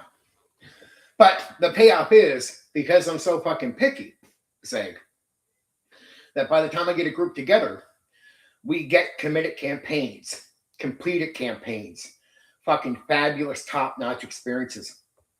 And many of those would be damaged, wrecked, have a wrecking ball taken to them if I was a careless guy and allowed what I've learned to not lead to me being a bit more of a strict person in this area. The less strict I am, the more campaigns harm, the more the experience overall in the long term is harmed. So the players that get with me, they'll say, yeah, it could seem like you're a little strict at first, but 8 months into it, they realize the reason they're having consistent, fun, fabulous fucking time, like, you know, great experiences with sessions, is because I was strict. So they realize, okay, this is a great, okay, if you weren't that way, this would be hard. Yes, dude, that's it. So I get it. It could seem a bit pricky, but the long-term outcome is always, it's always players later, especially new ones that come in and see me being like that towards other people. At first, they could be put a little off, like, man, don't you think you're being a bit too strict? It seems wrong. And then, like, 8 months in, they hear about the campaigns for the guys that are having trouble. Because the other campaign, the other DM or game master allowed the flaky people in. He wasn't as strict as me. He was a nicer guy. But his sessions are fucked up. His campaigns are falling apart. There's a wrecking ball being taken to his thing. And the guys and my players get to hear the horror stories coming from that game. Yet when they look at their own, they're like, realize, well, this is actually good, dude. I'm like, yes, I know. And it's because I did that thing. I did that stuff that you thought was me being a little pricky. But here we are. And we don't have the horror stories. And we have the good campaign and the good sessions. So, you know, that's just how it goes. So the nice guys, the guys who are always less strict than I am, they're the ones with the horror stories in the hobby. They're the ones with players walking over them, causing trouble. They're the ones where players don't show up all the time and campaigns aren't completed. So you won't find the horror stories with me because I've taken decades to learn all that shit. So I just, when I see something for what it is, I just go, I just don't gamble anymore. Not the same way.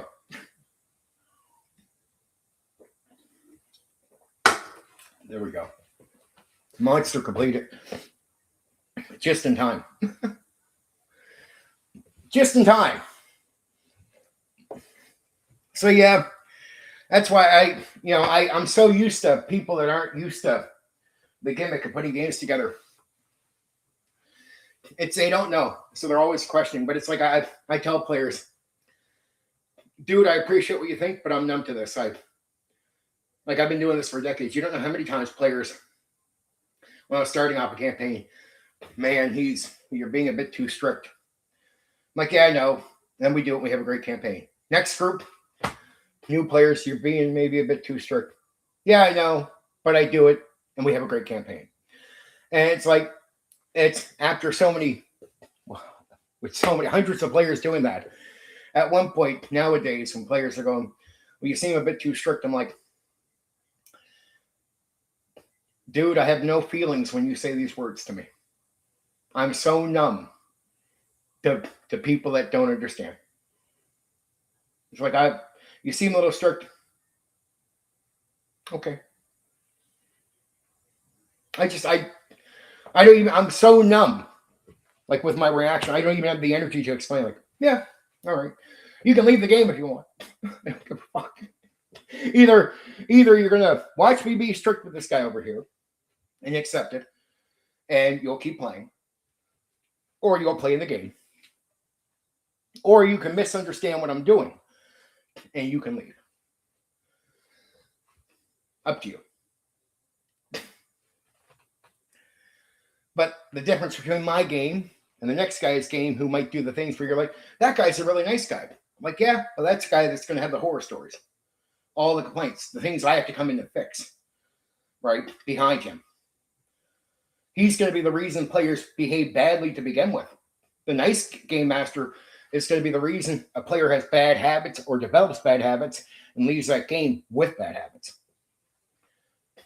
It's nice guys that aren't strict that guys like me have to come in and fix the fucking hobby because of them. Guys like me have to show up after them and their mess and go, okay, you guys walked on all the nice guys? Yeah. Well, now you get the pricks. How you doing? Pricks are here. You should have been nicer to the fucking nice game masters. Now you're going to get the assholes. You ready? And that's what the hobby's been like this for decades. It's a sad state of affairs, especially when it comes to public gaming, where most of the gaming happens. The nicer you are, sadly, is a lot of players walk on people. And then what happens is they run off most of those game masters. They damage them. They make them not be public game masters anymore. They walk people away. And then you're left with a fucking horror show of people wondering, where's the game master? How can I get a game? And the only way that's going to happen is when a guy like me shows up and goes, well, overall, I'm a nice guy. But, the guy who walked on people, I'm going to fucking verbally stomp on his fucking neck. Put him in front of me. See how he goes. And he'll be out of my fucking game in a heartbeat. And I'm going to run roughshod on the fucking bunch of you if you talk back me. Right? So try it. And then once I deal with you, you calm the fuck down. If not, you don't get a game. So then, but the great thing is, if you're cool with me, I'm actually a nice guy. Overall, if you don't fuck with me. But I'm the game master that shows up who says, oh, you're the fuck around player? Well, I'm going to verbally stomp you the fuck out. I'm going to fucking verbally stomp you the fuck out. You won't last. Good luck. Good. Test me like you tested him. See how that works out for you. I say, don't do that. 5 minutes later, you do it. Get your fucking shit off my goddamn table. Go now. Sorry, Lord. But that's how it goes. You're off my fucking table. I'll kick you out right away. Now, I'm a nice guy overall, but understand, I can be a fucking monster properly to bad players. So, every other person that will play right, they'll think I'm a sweetheart. Like, guys have played with me for years because, like, guys, especially groups have been playing with me where they had no bad player in them. And they'll be like, Steven's a really nice guy. Really sweet, nice guy. Yep, that's true. For them, I am.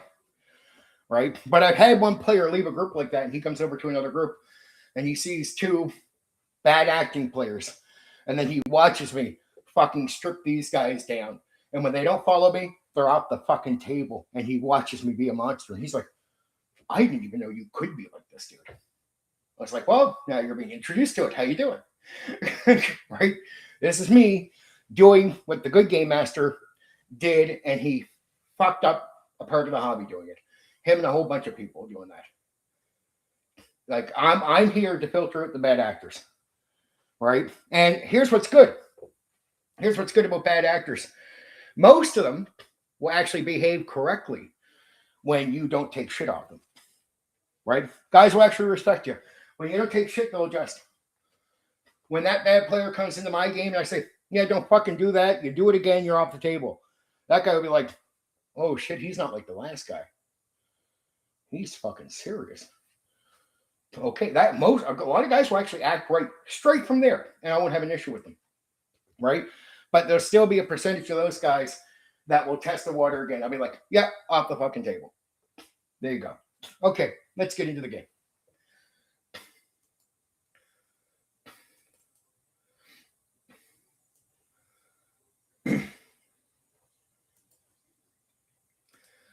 Just got to be that way as a game master. Public game master. You have your friends and family at home, they'll let you get away with anything. So some guys that do their friends and family at home stuff, they don't really like with what I'm saying. But it's like, dude, that's 10% of what people do in the hobby. 90% of games are people that are meeting up with strangers and dealing with the shit I'm telling you about now. Put it this way, there's whole YouTube channels, tabletop role-playing game YouTube channels of horror stories.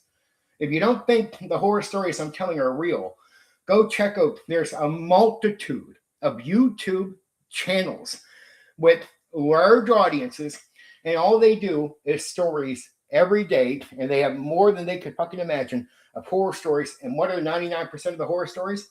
Players walking on decent human beings. completely trashing them in their games. There's so many of these stories, it will make you fucking sick. Guys like me show up to make sure the players that cause those horror stories get put in their fucking place. Right? The horror story happens, well, that guy ran into a soft guy. I'm not that guy. Okay, Conspiracy X 1996 influences and birth of the game. Let's begin.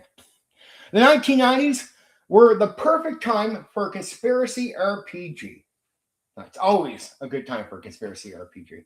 Conspiracy X arrived in 1996 during one of the biggest conspiracy booms in modern popular culture. Throughout the late 1980s, and especially the 1990s, public fascination exploded. UFO cover-ups, Roswell, Area 51, government black projects, Men in Black, psychic research, secret societies, alien abductions, the New World Order, military experimentation. Rather than treating these as isolated ideas, Conspiracy X asked, what if every conspiracy theory contained a piece of truth and they were all connected? That simple idea became the foundation of the entire setting. Built on decades of conspiracy culture, although Conspiracy X feels like a very 1990s game, its roots stretch back much further.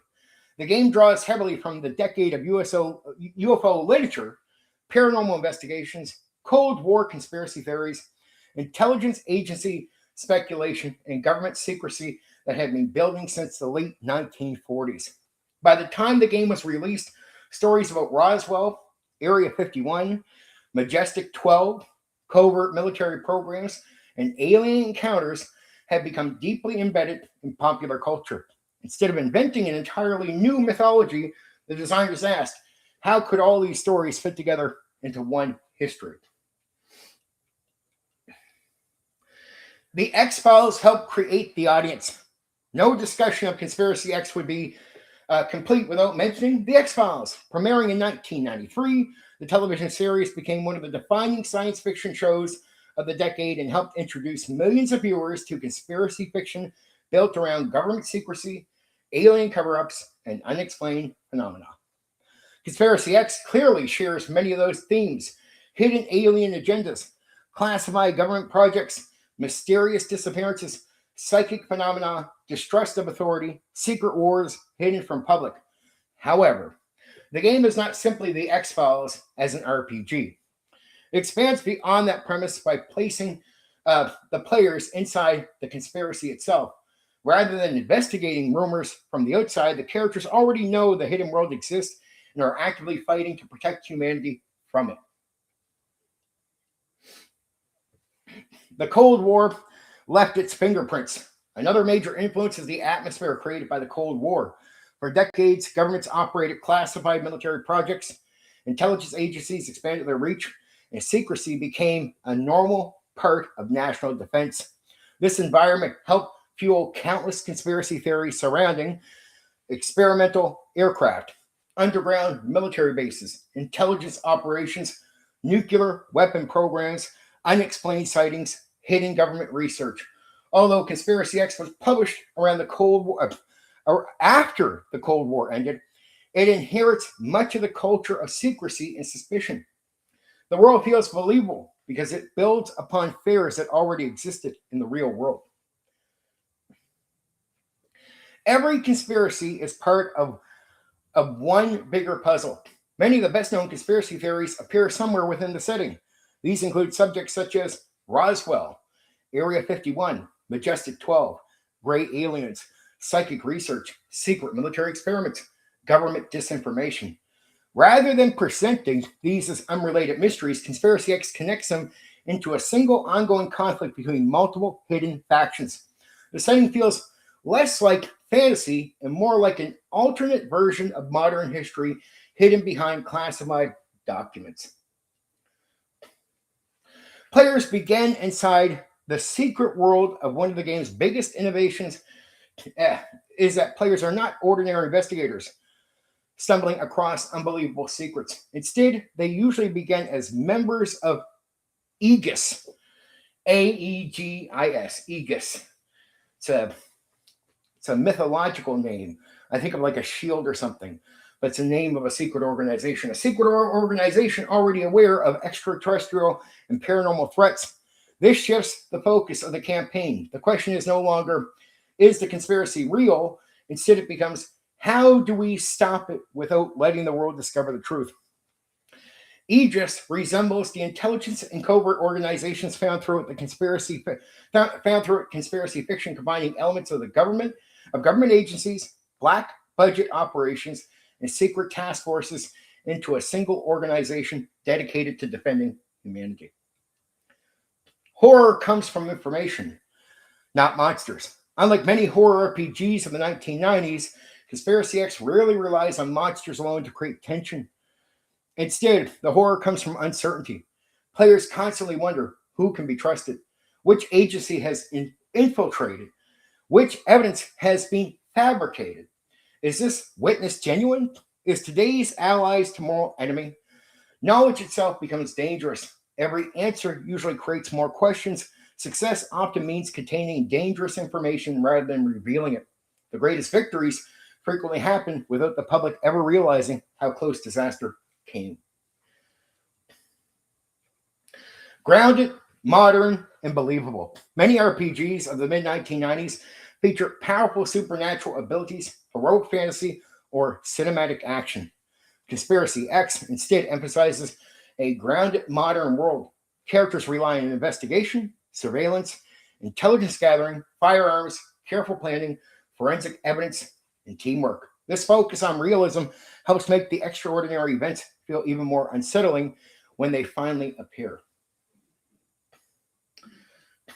Okay.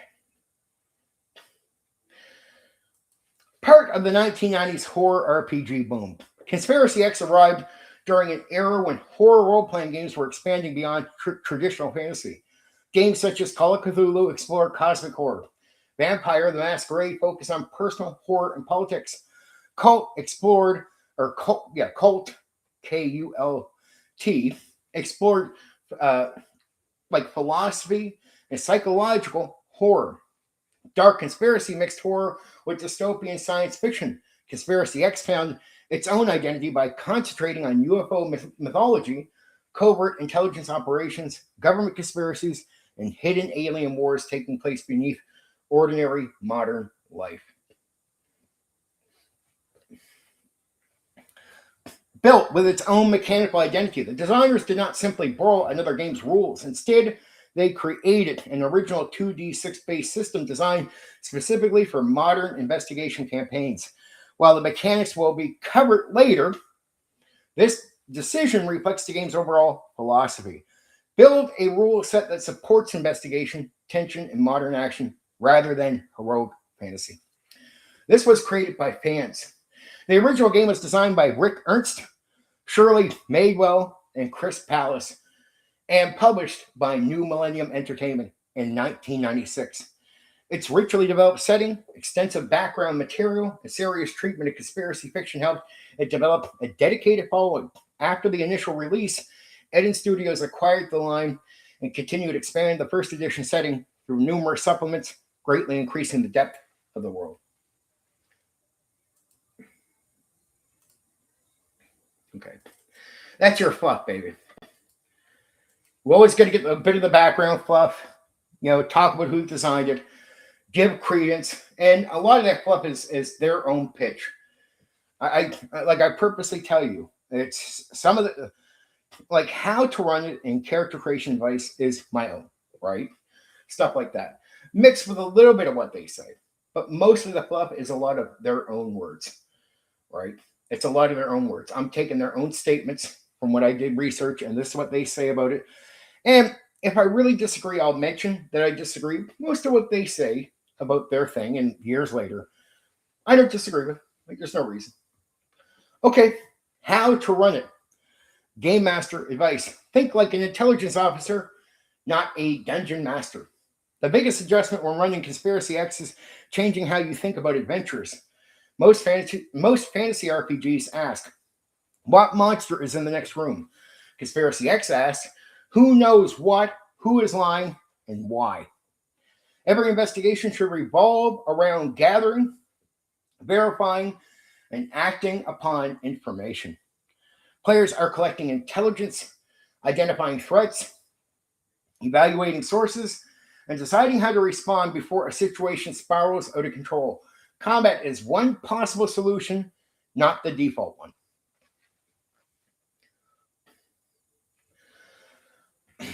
And you really got to think like this. Like, it sounds small, but it's like, if you don't go in with a certain mindset going, this is how I have to look at it as a game master, you can start flaking. So when you come in with a perception, it might seem like a small thing, but it's going to help you brainstorm. It's going to put you in check, right? So when you start thinking of something that is going outside of that line, you can bring it back. And it's important to the experience for the player that you do so. Okay, start with the mission. Most Conspiracy X adventures begin because Aegis has received intelligence. The characters are not wandering the world looking for adventure. They are professionals assigned to investigate a situation. A typical mission might begin with an unusual disappearance, unexplained military activity, reports of strange creatures, recovered alien technology, suspicious government behavior, intercepted communications. The mission is rarely go kill the enemy.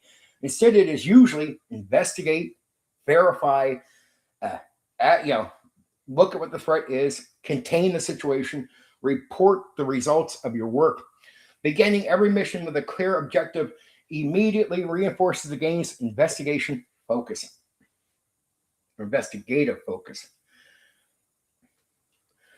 See, look, a lot of people, if they don't understand games when they go to read them, they'll run them in a sort of generic way or in a way they think.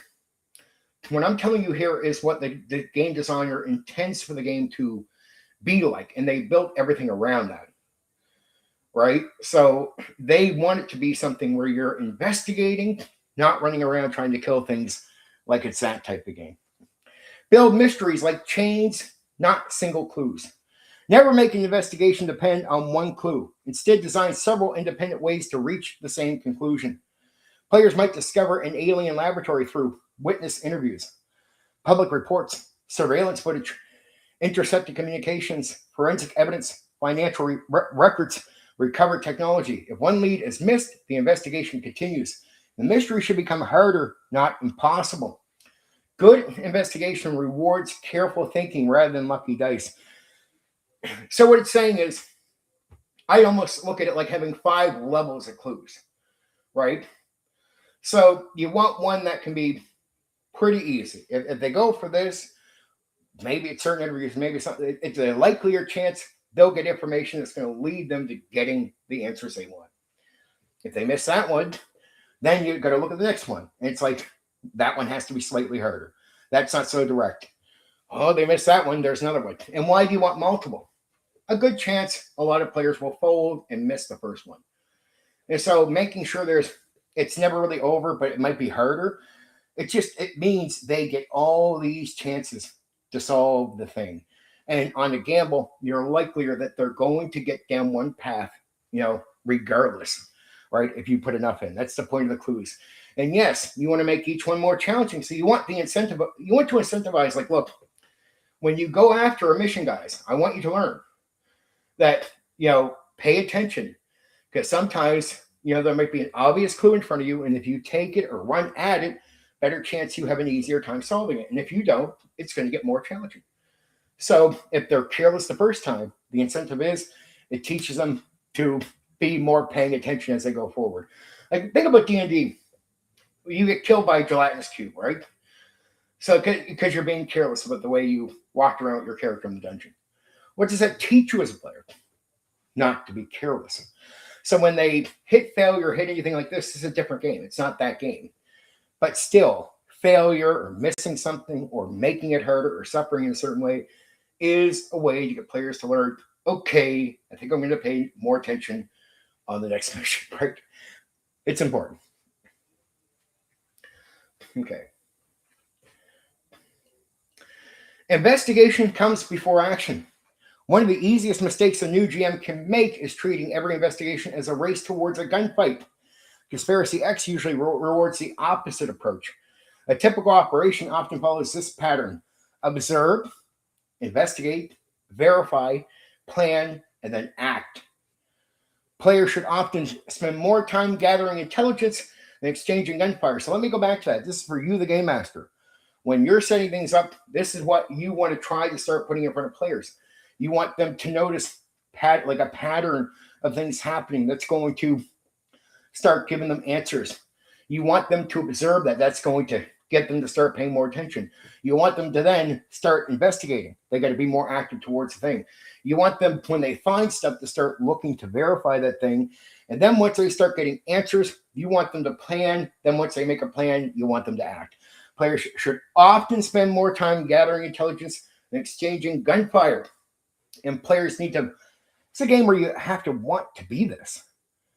Make sure that social contract is you're explaining to players, this is not a just made to be combat game. When combat finally occurs, it should feel like the result of careful planning or consequences of something going wrong. So either, look, they found out where the enemy is going to be. They have no choice but go fight it, but they planned out. They got the right guns. They know where it is. They have an advantage. Or guess what? When they screw up, when they didn't pay attention, when they walk around the wrong corner because they weren't, that's when the combat's here, baby. That's the two ways. You don't want combat to be some like it's in a dungeon and they just randomly walk into set encounters. That is not this game. Let players solve the mystery. Conspiracy X works best when players reach conclusions themselves.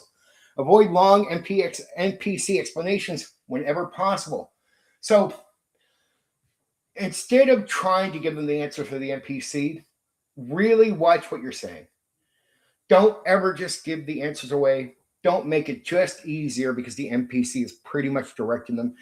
You want them to feel like they need to piece this together. Instead, present evidence. Allow conflicting testimony, like maybe somebody lying. Like it's part of it. Because they have to verify. And if they do that right, they might find out they've been lied to about something. Introduce incomplete information on top of the seed. Let the group debate competing theories. One of the greatest satisfactions in the game comes from players connecting separate pieces of information into a larger picture as the GM resists revealing the answer too early. Use modern investigation techniques. The game helps you out here. Unlike fantasy adventures, modern investigations have many different tools available. Encourage players to think like investigators. Evidence may come from... So remember, you got to tell them, this is what they're playing in this game. They're playing investigators. Don't play like fighters running around looking for a fight. Play investigators that are out to look at information. And it's like you get your players ready. This is mostly the game. So you have to be able to enjoy this part to enjoy this game. So encourage players to think like investigators. Evidence may come from fingerprint analysis, laboratory testing, surveillance operations, interviews, photographs, wiretaps, computer research, government database, communications intercepts. The game becomes richer when solving problems involves professional investigation methods instead of simply researching rooms. So it's not like you need to be assigned, but it's like you get it, like you have access to things. You get to a place where there could be something with fingerprints on it. Don't just grab it with your hand. Think like an investigator. Like, all right, dude, pass me that over. Get a bag, put that in, seal it up, send this back and find out if anybody had their hands on this and who. Right, and you got to want to do that and think that way. And you got to tell players this is the game they're into. Information is the real reward. Treasure is not what drives most Conspiracy X campaigns. Instead, reward players with classified documents, recovered alien technology, intelligence reports, restricted files, new contacts, access to secure facilities, pieces of larger conspiracy. Remember, if your whole job is to solve all these things, the things that help you solve things, the things that the information that's going to be that you need to keep figuring stuff out and knowing the bigger picture, that becomes valuable to players. So that becomes like a treasure. It's like, oh man, we found the whatever documents. We can find out all kinds of things about this. And yes, they can. That's why the thing is so valuable to them. Every successful mission should expand the player's understanding of the hidden world. Learning the truth often feels more valuable than acquiring equipment.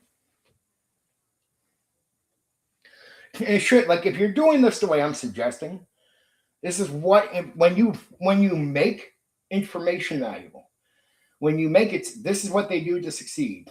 You make that part of the game valuable to them, and when you develop that mentally, that it becomes valuable, then you turn something that might not seem like a treasure into a treasure, right?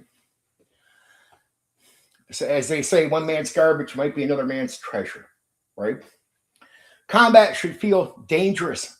Combat exists, but it should rarely become a routine. Characters are generally trained professionals, not action heroes. Encourage players to think about, basically checking out the area, doing the research. Think about ambushes, escape routes, covering fire, protecting civilians, recovering evidence, extraction plans. Not every threat is meant to be defeated. Sometimes the smartest decision is withdraw, observation, containment, calling for additional support. Preparation should win more battles than firepower. It's like locking the door up instead of finishing off the monster. Like, we got him inside, he's backed up, bam, lock, right? Or withdrawing. Equipment, so basically just have the players understand this is just not a combat game. Just do not come to the game as if combat's going to be a central focus of the game in any way at all, right? It is, think of it as like a consequence. In most cases, you rather avoid. Equipment is mission planning. Equipment is not treasure. It is part of solving the mission. Before deployment, players should consider surveillance equipment, communication devices, forensic tools, protective gear, vehicles, appropriate weapons. Choosing the right equipment should feel like preparing for an intelligence operation rather than shopping for magical upgrades. But this can be a fun part of the game where they're working for an organization. So you could walk them into a big room where there's tons of equipment, but understand they're just people. There's no magic bag here. You can only take what you can carry type of thing, right? And you're in the real world. You can't be carrying too much. So this should be an interesting part of the game where they're challenged to, it's going to be awesome equipment they can pick through, but what do they take? Because you could take the best equipment and then find out you're on a mission where most of the equipment is no good to you. Secrecy is part of every mission.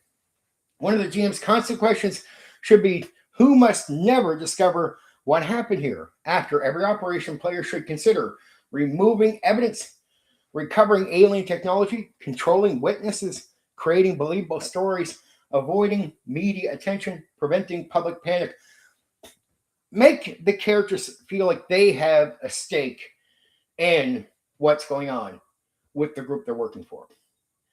If the whole mission is to get that before people can know about it, well, then you can't just casually have the witness see the thing.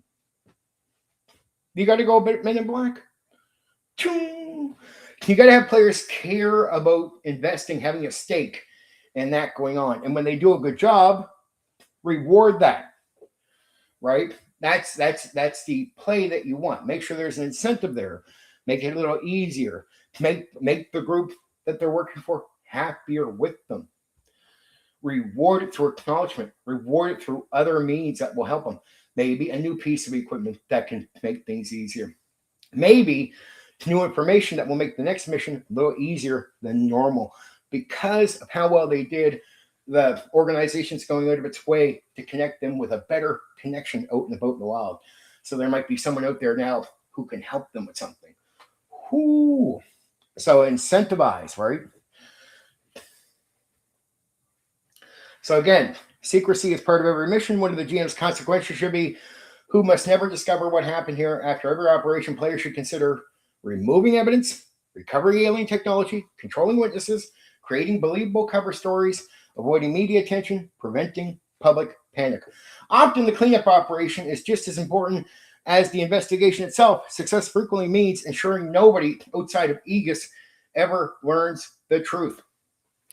Not every mystery is supernatural. One of the best ways to maintain suspense is to make some investigations lead nowhere extraordinary. Sometimes the strange events are actually elaborate hoaxes. Sometimes it's going to be an alien. Sometimes it really is just something made up for some other criminal reason. It could be a conventional criminal activity, classified military projects, mistaken eyewitness accounts, unrelated government operations. If every mystery ends with aliens, players quickly learn to expect them. Mixing ordinary explanations with genuine conspiracies keeps the hidden world believable. Sometimes you are just going to get on a game master make it differently, vary that. Sometimes it is nothing, or it's not alien. It is just they thought it was alien, but it was just the military doing a project, and you're going to run the military, but they're just saying, "Look, what the fuck are you guys doing here? You mean you're not aliens?" Okay, make every organization feel different. The setting contains numerous organizations pursuing their own agendas. Avoid presenting them as simple heroes and villains. Instead, distinguish them by their priorities, operational methods, available resources, willingness to use force, access to intelligence. Sometimes two organizations want the same outcome while completely disagreeing on how it should be achieved. That creates richer role playing and simple good versus evil conflicts. Like if you just know that's the evil guys, you might just want to take them down a certain way. But when you know that you just can't get them as evil, things become complicated. You've got to sort of, okay, well, those guys are willing to kill the guys here, but we know the organization is not like completely bad. Okay, we got to talk to them. Bureaucracy is part of the atmosphere. Unlike many RPGs, bureaucracy is part of the experience rather than an obstacle to ignore.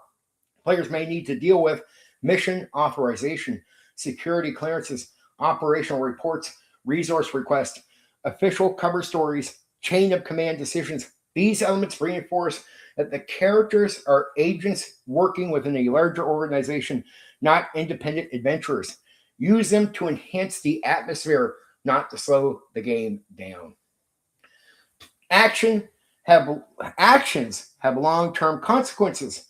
A mission rarely ends with players when the players leave the scene. Their decisions may affect future investigations, available intelligence, organizational resources, relationships with NPCs, trust within Aegis itself, how other conspiracies respond. Consequences should grow naturally from players' actions. A successful operation may create new opportunities. A sloppy one may create new problems. It's just like, look, to give you exact advice on to do that, I'm not going to. But what I'm going to say is it's a mindset a game master has to have. So when they do a mission, it's on you, game master, to not just hope you come up with something, but to purposely think about the consequences. You got to sit back and go, okay, they did good there. What does that mean? And you got to come up with something if you want to start making what I'm saying here a reality. You can't just hope it comes to your mind. You have to sit back and think. And if you don't do anything, this part of the game dies. Oh, like the continuation or sort of attachment of things doesn't happen because you're just like, here's a mission, here's a mission. You got to have your mind on. Keep the world believable. The extraordinary only feels extraordinary if the ordinary world is convincing. Run believable locations, police stations, hospitals, military facilities, laboratories, office buildings, suburban homes, airports, warehouses. Most NPCs behave like ordinary people. The more grounded the world feels, the more unsettling the hidden conspiracies become. Meaning, in some ways, it's not that you want to be generic to be boring. But when the characters go to a hospital, it's just a hospital with people around doing stuff. Like when they go to a place, it's just a family at home. And there's a part of it that can seem a little bit like generic, and you don't worry about that. It's like, okay, just a house for people. All right. Players are like this, like they don't think much of it. But the more you numb them out, strangely with this, the more who on the edge, after they've shown up to so many homes And then on one mission, they're showing up to a home, and unlike normal, there's a noise in the house. It's not normal to the other times they've done this. What's going on there? And then they see like a green light flash. Oh, and without making them go through normalcy, that is not special, right? You make it rare. You make them go through normalcy. By the time something odd happens, you built up to this moment. It's a building. It's a gradual get there, but then it makes it exciting because then it's like, oh, we've done this a few times, but it's like, this is different, dude. This is different. It's like a good storyteller will tell you this. Like I remember, well, I'll use another movie I talked about earlier, Black Hawk Down. So in Black Hawk Down, there's one point where it makes the story very interesting. They're getting ready to go on a mission, and the soldier's telling a story. He's like he's up in the helicopter, and one of the guys are like, well, why you? What's weirding you out? He's like, yeah, the captain just came and talked to us. So what? He's like, the captain never comes out and talks to us. It's like something deeper is going on here. Like they've been out on these missions through the helicopters, flying over, doing their thing, going in places, arresting people. They've done it quite a few times. The guy's been out on other missions, but it's the first time the head guy has come out and just talked to him like, you guys okay? And that guy's like, well, we've done this like 20 times. Like, I've never seen you come out here and talk to us before. And it's an oddity that happens. And that oddity sticks out because of the normalcy of what's happened every other time. So this sticks out. Trust me, it's a bit of get players on the edge when the odd thing happens outside the normalcy.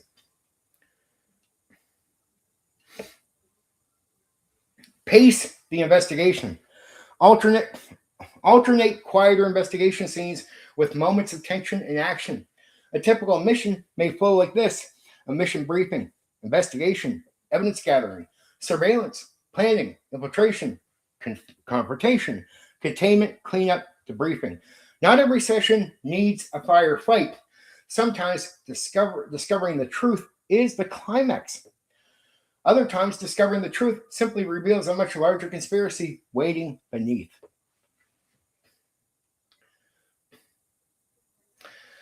Okay.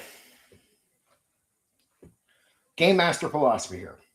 Conspiracy X is at its best when players feel like skilled intelligence operatives working against enemies they can never completely understand. The challenge is rarely defeating the enemy outright. It's discovering the truth, deciding how to respond, protecting innocent people, containing dangerous threats, and preventing knowledge that could throw society into panic. When players finish a mission with more questions than answers, but still feel they made a meaningful difference, you captured the spirit of Conspiracy X.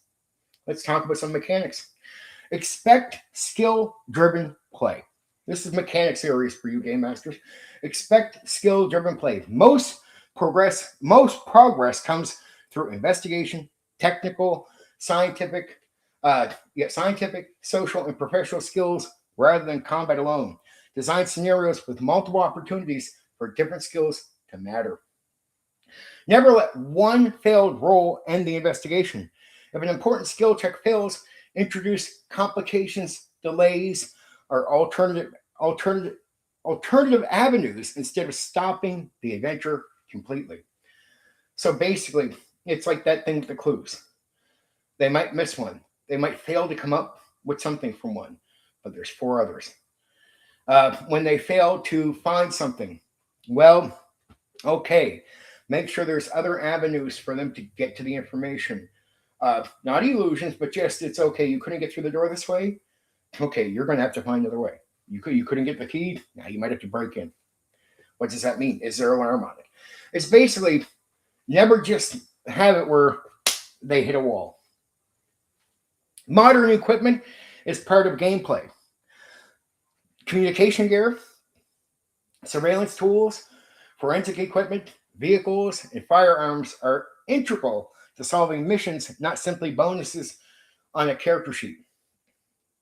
Authority is a resource.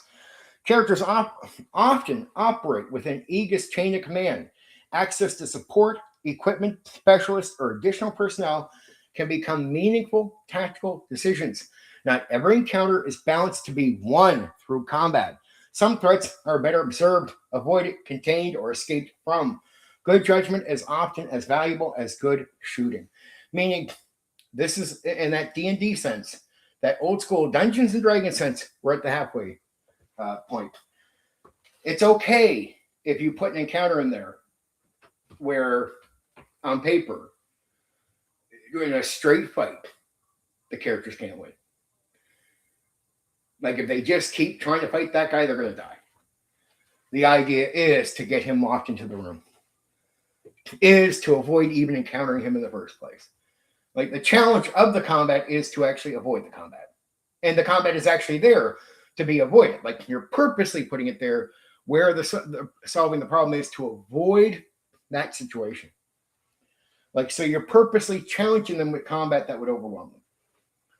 Not just that the guy is in the world, like say in D&D, the dragon is just in the forest. So it's not like you put him there because you cared the characters are going to be there. It's just what the world is. Where this one, you might actually sort of plan to put the overwhelming enemy there on purpose as actually part of the challenge. And the challenge is to avoid, lock up, contain, whatever, right?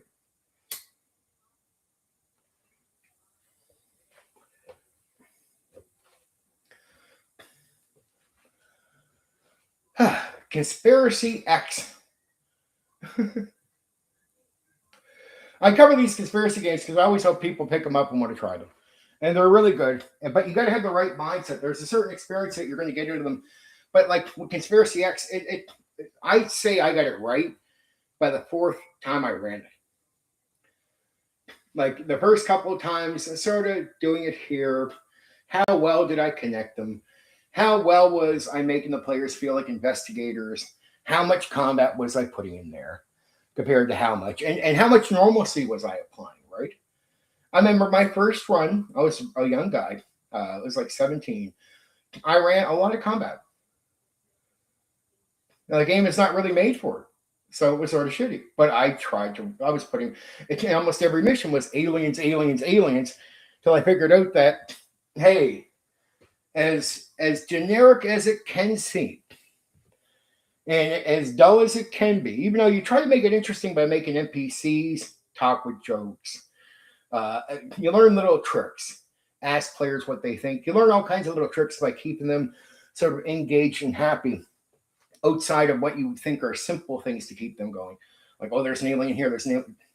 Calm down, right? And once you start figuring out those tricks and coming up with different ways to keep them sort of engaged, by the time you then introduce that new oddity into the situation, it's exciting, right?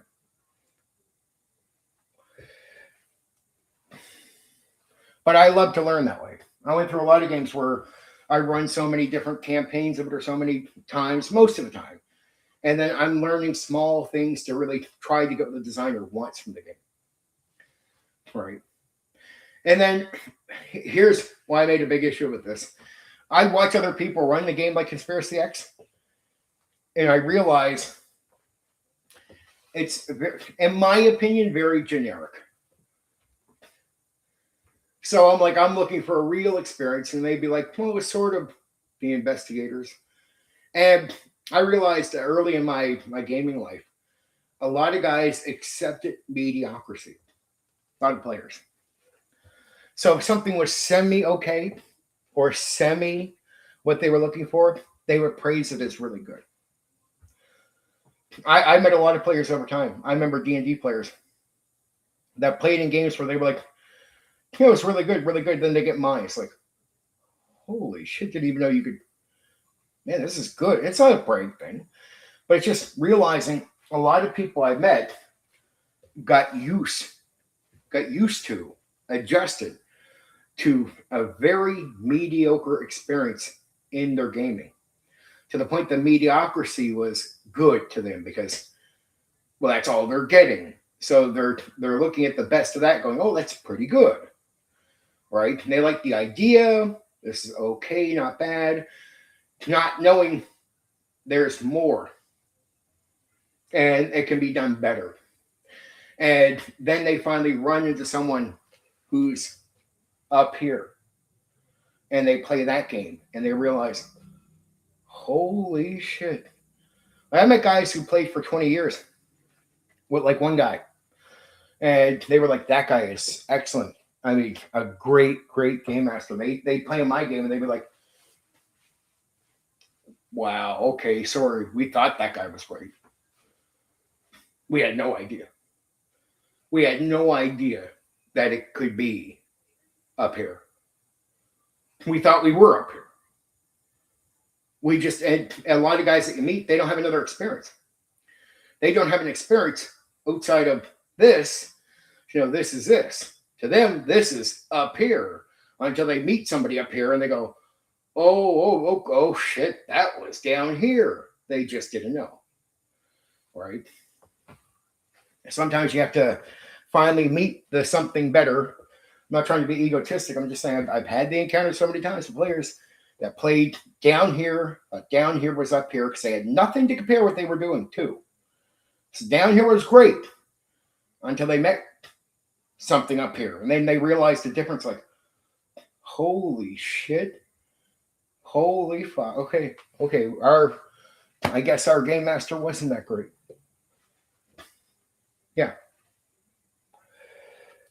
I know it sounds bad, but I'm just telling you guys the truth. I've game master for a lot of guys over the years, and there's a lot of people that they judge the entire hobby or what these games are based off a very limited experience with almost nothing to compare what they've done to other things. Like they just assume, and their assumptions have become reality. They play with this one guy, that guy is great. Only and like I said, guys who play like 20 years, they think that's fucking top of the mountain. Then they come out and for the first time after 20 years, they play in another game master's game, and they're like, oh, that's when they have this realization that as much as they like the guy that ran the game for them, he ran the game on top of a molehill. But they thought the top of the molehill, because they didn't know better, was the top of a mountain. There's a shitload of those people in this hobby, even in 2026. Shitloads, like just tons of them. Tons of people that when you talk to them about the hobby, that's why I'm very picky on who I talk to, about the hobby too. Because I'll hear opinions like this is great. Or a guy will come and tell me about his game mastering, and I'm like, okay, well, he'll be like, I run immersive games. I've heard this so many times over the years. Man, I run deeply immersive games. I'm like, okay. And I go watch his game.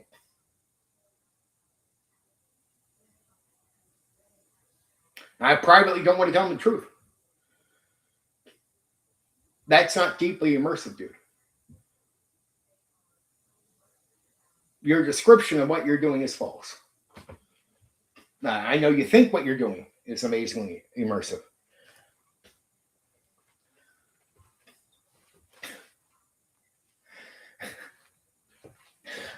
I have a guy coming on tomorrow night who played in one of my games, played for a couple of sessions. He was a YouTuber, Sam OG, and really didn't believe a lot of my talk was real because I would talk this way or things I would do, and then boom.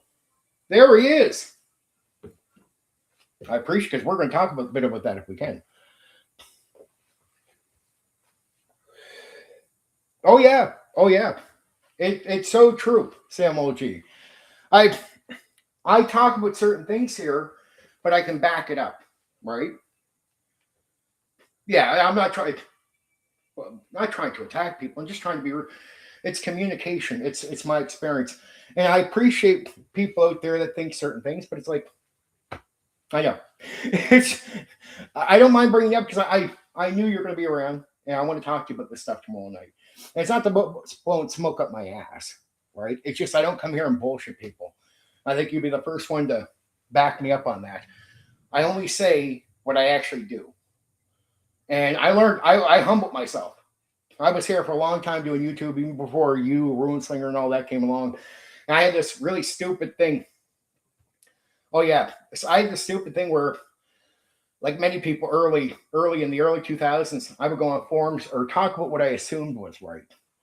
And then I got humbled, really put in my place by guys that knew more. And you can get embarrassed number of times, but as they say, live and learn, right? So I learned one thing: don't talk out of my ass about this stuff. Only talk about what I do and what I know for sure. And that way, at the very least, if challenged or asked like by a person like you, hey, can you run a game for me? I can do it. And what I say is going to show up at the thing, right? And that was really important to me. It wasn't an ego thing. It wasn't to say I was better. It was just one of these things where I was being real. And I wish more guys would be a little bit more humble when they come to this, because it leads to a lot of weird conversations. But it really does. A lot of guys talk about how great they are. It's like I watch some guys; they'll do their live play, and I don't pick, but I'll be like, they'll talk about how great they are, and then they do a live play, and I'm like, oh, dude, okay. It's like, okay, fair enough. Deeply immersive. And then I know what immersive is, and you know I know what immersive is. Now watch these guys say what they do is immersive, and I'm like, dude. My greatest experience, Sam OG, what made me better as a DM, not Burning Wheel, but a game you might have played. I've never asked you about this. Have you played Traveler? Traveler gave me a lot of time to mess on improvisation, sandbox, and making it up as you go. It was one of the best experiences I had of what I would call playing with the seeds and playing with the imagination of the mind, right? Traveler was just so on the spot go, and it was just make shit up as you go, but you also get to see how players react in a more freehand way. Well, then you know what I'm talking about.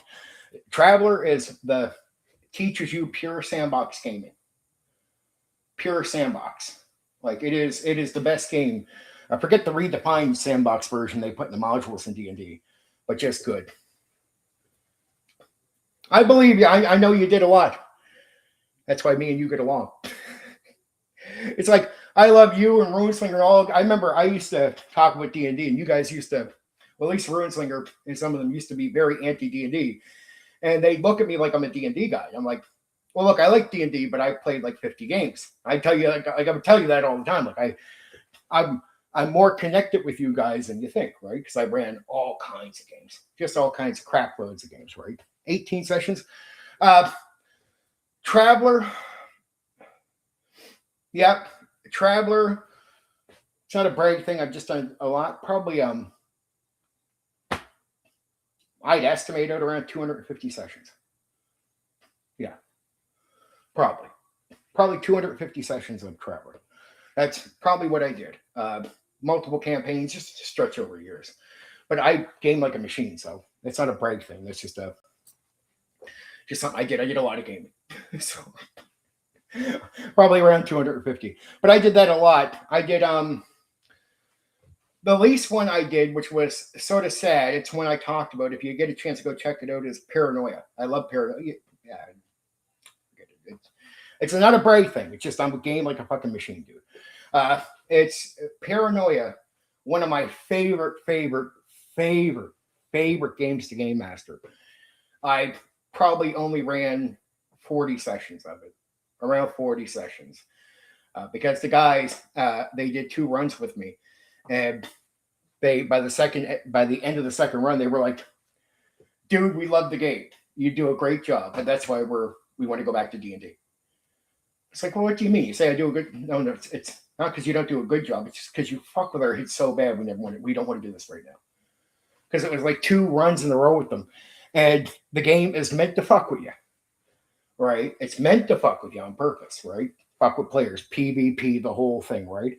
These guys went through the rhythm 2 times with me, and they said by the end of it, 40 some sessions, they were like, yeah, that's probably the least amount of sessions I've ever ran for a game.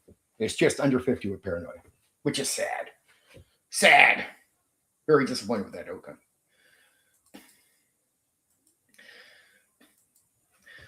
People have a hard time believing it just because I ran in public, and when I would do Sam OG, I gave up. People wonder why. Like, I don't talk about many video games or many TV shows or many movies.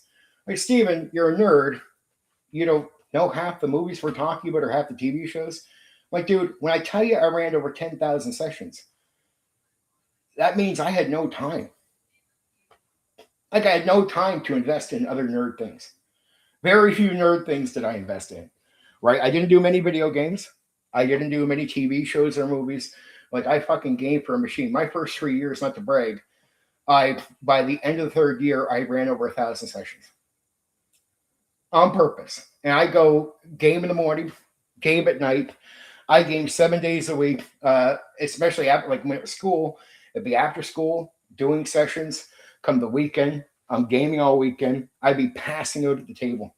And I never did that to brag later in life. It's just I did that because I was addicted to the games. Straight up fucking addicted to the games. Right? Just addicted. Just addicted. That's why I did so many. All right. But there you go. That's why I ran so many fucking years. But anyway, let's get into character creation for this game because it's good. Build a professional, not an adventurer. One of the biggest mindset changes in Conspiracy X is that your character is already a trained professional. You are not an inexperienced hero looking for adventure. You have been recruited because you already possess valuable skills and experience. Ask yourself, what was my career before Aegis? Why was I recruited?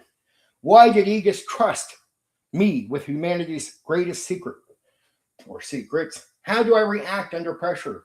Think less like creating a fantasy hero and more like building a believable member of a covert operations team.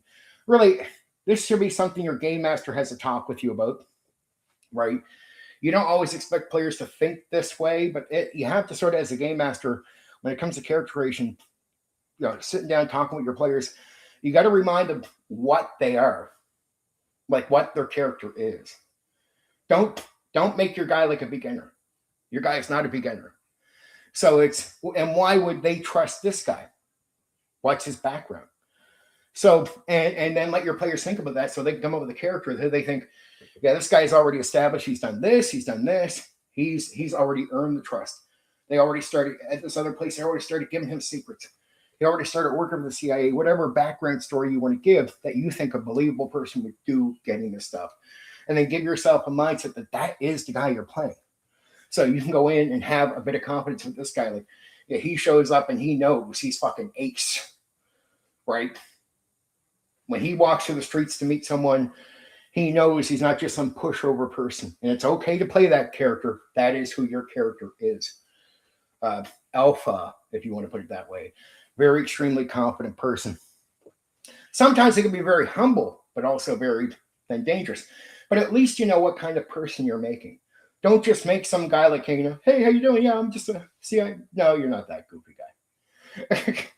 Aegis recruits many different people. One of the strengths of Conspiracy X is that Aegis recruits talent from many walks of life. Your character might come from fields such as military, law enforcement, intelligence, CIA, medicine, science, engineering, aviation, computer security, academia, government services, emergency response, investigative journalism. The important question is not simply what job you had, is what knowledge and experience you now contribute to the team. Think beyond your job title. Your occupation explains where you come from. Your expertise explains why you are valuable. For example, a physician may specialize in pathology, emergency medicine, infectious disease. A police officer might specialize in homicide investigations, surveillance, hostage negotiations. An engineer might focus on electronics, communications, or aerospace systems. Think one level deeper helps create characters who feel like real professionals rather than generic archetypes. Look, the game just wants you to get into who the character is. And they'd rather it be a little bit upfront. So you think about this, like in some games like D&D, you're going to slowly build up a bit of a personality. You're going to develop the character. You just got to think this game has an expectation that your character is already developed. So it's like, and they want you to have good guidance. Like I use, for example, kits or something in like D&D. It's have some good rules so you have guidance for role play. Because if you don't have guidance and you're making it up as you go, it's not what these characters are. They're already guys that are somewhat already in. Every character should bring something different. Conspiracy X rewards specialization. Avoid creating several characters who all solve problems in exactly the same way. A strong team benefits from different areas of expertise, such as investigation, science, medicine, engineering, computers, intelligence analysis, languages, military tactics, and negotiation. Some overlap is perfectly natural. Real organizations often have several investigators or scientists. The goal is simply to ensure everyone has opportunities to contribute in a meaningful way. So, look, you don't have to have a session 0, but here's my advice. Either communicate to the players what the different characters are, or have players communicate together. And just say it's okay if you're both scientists, but have a little communication. Where can you bring a bit of difference? It's okay to overlap, right? But where's your main focus of specialization, maybe compared to the next person, but overlapping is fine. It's like you can't be a scientist for everything. So this guy, your main scientist, a guy who's specialized in science, this could be his thing, computer stuff. But this guy over here could be just something else and brings that to the picture as well, right? And yeah, why have 2 computer guys? I mean, it doesn't hurt. There's ways you can intelligently take advantage of anything. That's what this game is all about. Oh, there we go. We get alarms. We'll let that go by for a second. This is not being in a soundproof room, my friends. Okay. It's what you call living beside a fire department thing. Every so often, they get a little noisy. Okay, I think we're good. Think beyond combat. Combat certainly happens, but firefights are only one part of the game. A scientist who identifies alien biology, a technician who bypasses security systems, or an investigator who uncovers hidden evidence can be just as valuable as the team's best marksman. Ask yourself, how do I help the team before shooting starts? If you have a good answer, you're probably building the right kind of character. Real world. Okay. Your background should create future adventures. Your previous career is more than flavor. It explains what you know, who you might know. Because if you understand who your character is and communicate that to the game master, a good, creative, thoughtful game master can take that and build on it. Oh, you're this guy from this thing? Screw it, I'll give you a connection to this thing. You actually know some guys that work over here. Oh, then I can go find that. Yes, you can. Take advantage, right? So just your previous career is more than flavor. It explains what you know, who you know, what experience shaped you, why Aegis recruited you in the first place. Try to leave the GM useful story hooks.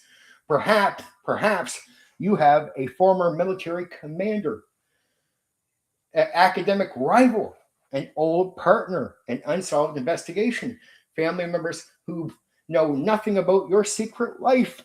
You got to hide it from them. Who are they? These connections help the world feel alive and often become memorable adventures later. Right? Like your family follows you to something because they don't know what you're doing. Next thing you know, it's like your cousin's been captured by somebody. And you're like, seriously? Yes, because they didn't know. Right? But it's all connecting stuff, putting connections in, hooking you up with stuff. A game master for this game should be creative. And so the more work you put in as a player. So in other games like D&D, it might say, oh, we don't really need a backstory. Or in a game like this, it's telling those kinds of guys that want to write a page of backstory, bring your creativity here. This game doesn't deny it. This game begs you for it. Why did you stay? One of the most important questions is not why you joined Aegis. It's why you remained after learning the truth. Perhaps your character continues because of duty, curiosity, patriotism, protecting loved ones, scientific discovery, or maybe even revenge. A belief that someone has to stand against the hidden threats. This motivation becomes increasingly important as the campaign grows more dangerous. Like, why would you keep putting your life on the line? Right? And it is creative stuff for creative people, right? I find games like this are not good for people that want to just run through with miniatures for the dungeon. I admit that if you're a little bit more simple in your attempt to play a game like this or games like this is probably not your cup of tea. Build someone who can work with others. Conspiracy X revolves around operational teams, characters who constantly ignore orders, refuse to cooperate, or insist on acting alone generally create problems for the mission. Your character can disagree with teammates. They should still be someone other professionals who trust during a dangerous operation. So it's looking for balance. So it's okay to bring a conflicting personality, but it can't be the person who wouldn't do the thing. It can't be the person who wouldn't come through on the important part of the mission. So it's okay to be creative with your character and personality, but someone who at the end of the day, even if you argue with someone would still say this about you. Yeah, you can say what you want about him, but I trust him. If shit hit the fan, he'd be the guy that had my back, right? If we have to get the job done, even if he doesn't like the order, he'll do it, right? Like, I'm being real because the game takes this serious. They want you to be creative, and they don't want you to not be creative with the character. But they're saying, always consider this. Being creative or conflicting doesn't mean you're not a team player. It is a team sport. Team sport means you will help out the other guys. Team sport means when you're all on the mission, you're there to help complete it. You say something doesn't mean nothing. At the end of the day, if the person there who has the authority to tell you, you got to get the job done, you'll be like, fuck, I hate this, but I'll fucking do it. Right? You'll do it. And that's when other people that work with you will say, no matter what his attitude is, I can count on him. Right? That's important. That's just important detail. So they say it's not, they don't want conflicting characters. It's just never let the conflicting part become a problem for working as a team. Professional disagreements usually create more interesting role playing than reckless behavior. That's what we're talking about here. Reckless means you don't like the order, you're not following it. Oh, you're not going down there if they go down there. Yeah, that's not who you are. So it's not reckless. It's just you have a strong feeling about it. But if your guys are going into danger, you'll go. Right? You'll show up. If they tell you to stay behind, you'll be like, yeah, sure, whatever. But the second they start walking down, you'll tell the GM, my guy will follow. And they know shit hits the fan, you're going to be right there. Boom, boom, boom. Right? You're not going to leave them to die. That just take that part serious, right? And then you can have a lot of deep fun because that conflicting role play is fun. There's nothing wrong with it. A little bit of sort of back and forth PvP and conflicting role play is great. But never let that spoil the game. Right? There is a sort of aspect there that's important. Expect difficult decisions. Many missions have no perfect solution. You may have to choose between protecting civilians or securing evidence, preserving alien technology, or destroying it, revealing information, or keeping it classified, continuing the mission, or retreating. Think about your character's value before these situations arrive. Knowing where your character draws the line makes difficult decisions feel genuine. So it's like understand, if you think like, how important is your guy going to look at missions to complete them, or even the mission? Maybe it varies from mission to mission, right? Is it more important to retreat for safety, or is it really valuable that you stop this from happening so other people don't die? And so it's little things like you're going to get into conflicting, like revealing information or keeping it classified. Like there's a guy who says, I can save your life, but like I need to know this before I can do something. And you got to go to yourself, like what's the consequences of telling him? You tell him, he knows. You can't kill him later. You can't lock him up, nor would you want to. So do you take the chance and not get the help? Or do you get the help and tell him? Man, I love that type of fucking conflict. And it helps to have an idea in your head as a player, so it's less less brutal on you during the game, to have an idea like, look, if it comes down to this one, my guy, if he had to, he'd probably say what he has to say to get the help. Okay, dude. It's good to somewhat know that before you get there. But in some cases, you're just not going to. Good luck figuring that out, player. Now, curiosity is one of your greatest strengths. Successful characters ask questions. They examine evidence. They challenge assumptions. They verify information rather than accepting the first explanation they hear. And in this game, you're an investigator. You got to take this shit serious. Like, examine evidence. Challenge what you assume. You start assuming something. It's probably, maybe it's not. Then verify information rather than accepting first explanation.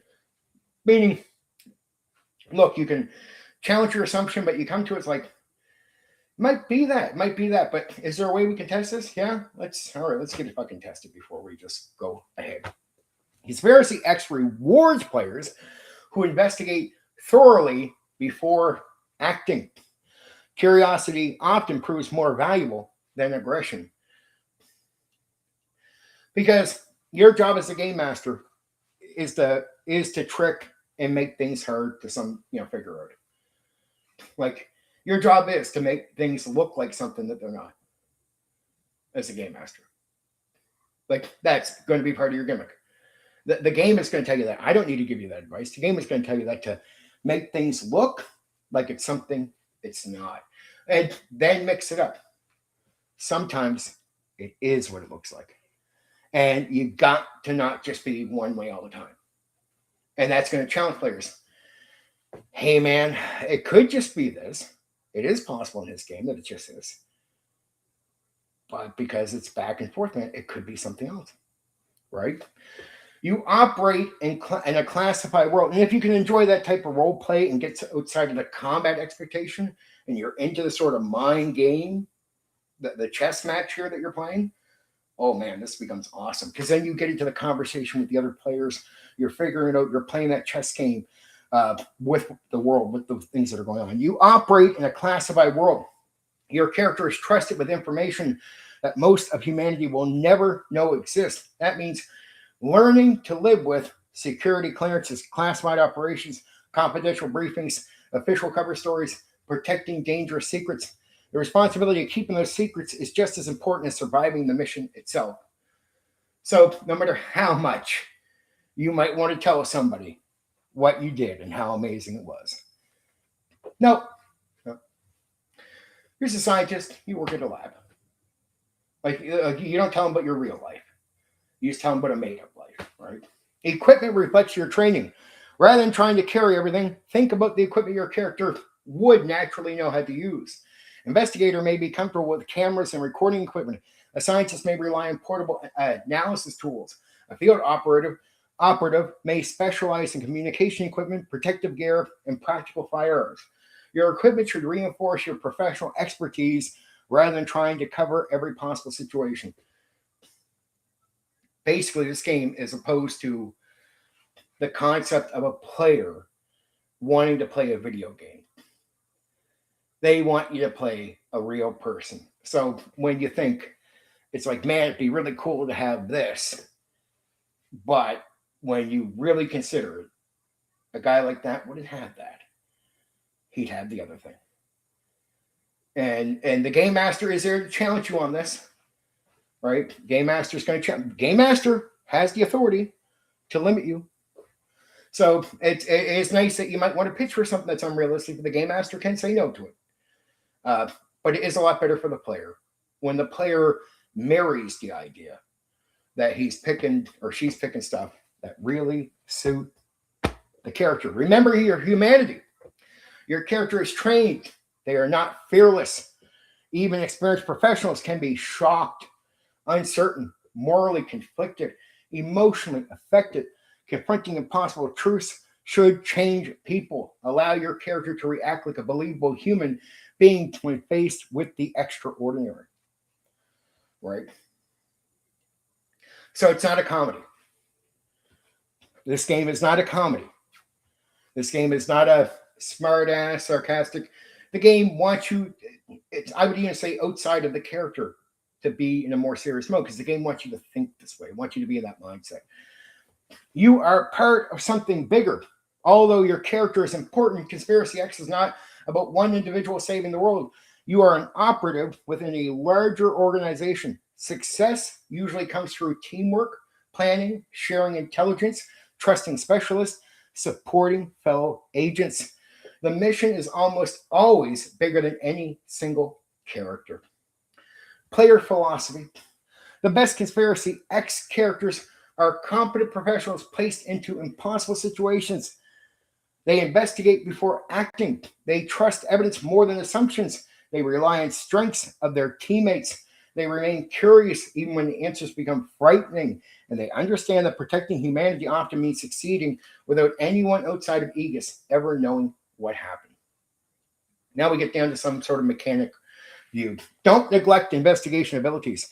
Many missions are won through observation, analysis, interviewing witnesses, technical expertise, and problem solving rather than combat. So when you see problems, you probably want to go ask people questions before you want to go fight something.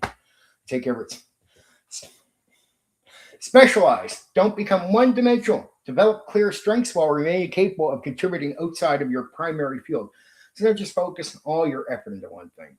Like, look at your character and go, man, I really want to be good at this, but I definitely have to look at one or two other areas where I'm going to give a shit about a little bit. And just so I have a little bit more to offer than just this thing. Coordinate with the rest of the group. A team with varied backgrounds and complementary expertise will solve a wider range of problems than one where everyone approaches challenges the same way. Create some Aegis create someone Aegis would genuinely recruit and trust. Your background, experience, and professionalism should explain why you were given access to one of the world's greatest secrets. So think about who the character is in that way. I said this earlier, but just keep that in mind. Leave room for growth. The most memorable characters are not those who already know everything, but those whose beliefs, confidence, and understanding evolve as they uncover more of the hidden world. This approach keeps the focus on building believable operatives while leaving detailed discussions of attributes, skills, professions, advantages, disadvantages, and the 2d6 mechanics for the dedicated under the hood focus, right? Little note to myself. And that's a good stuff. That's good stuff right there. I hope you guys are enjoying this. That's for what the game designers expect. In my personal experience, after like 4 campaigns, that's what I came up to, right? Like it's really understanding that the mechanics are simple. A lot of old school games are like this, even the 90s ones. You might think it's like, because you look at like 5e today, 5e Dungeons and Dragons, and you're like, man, that's a very complicated set of rules. I'm like, most old school games are not like that. They're very simple.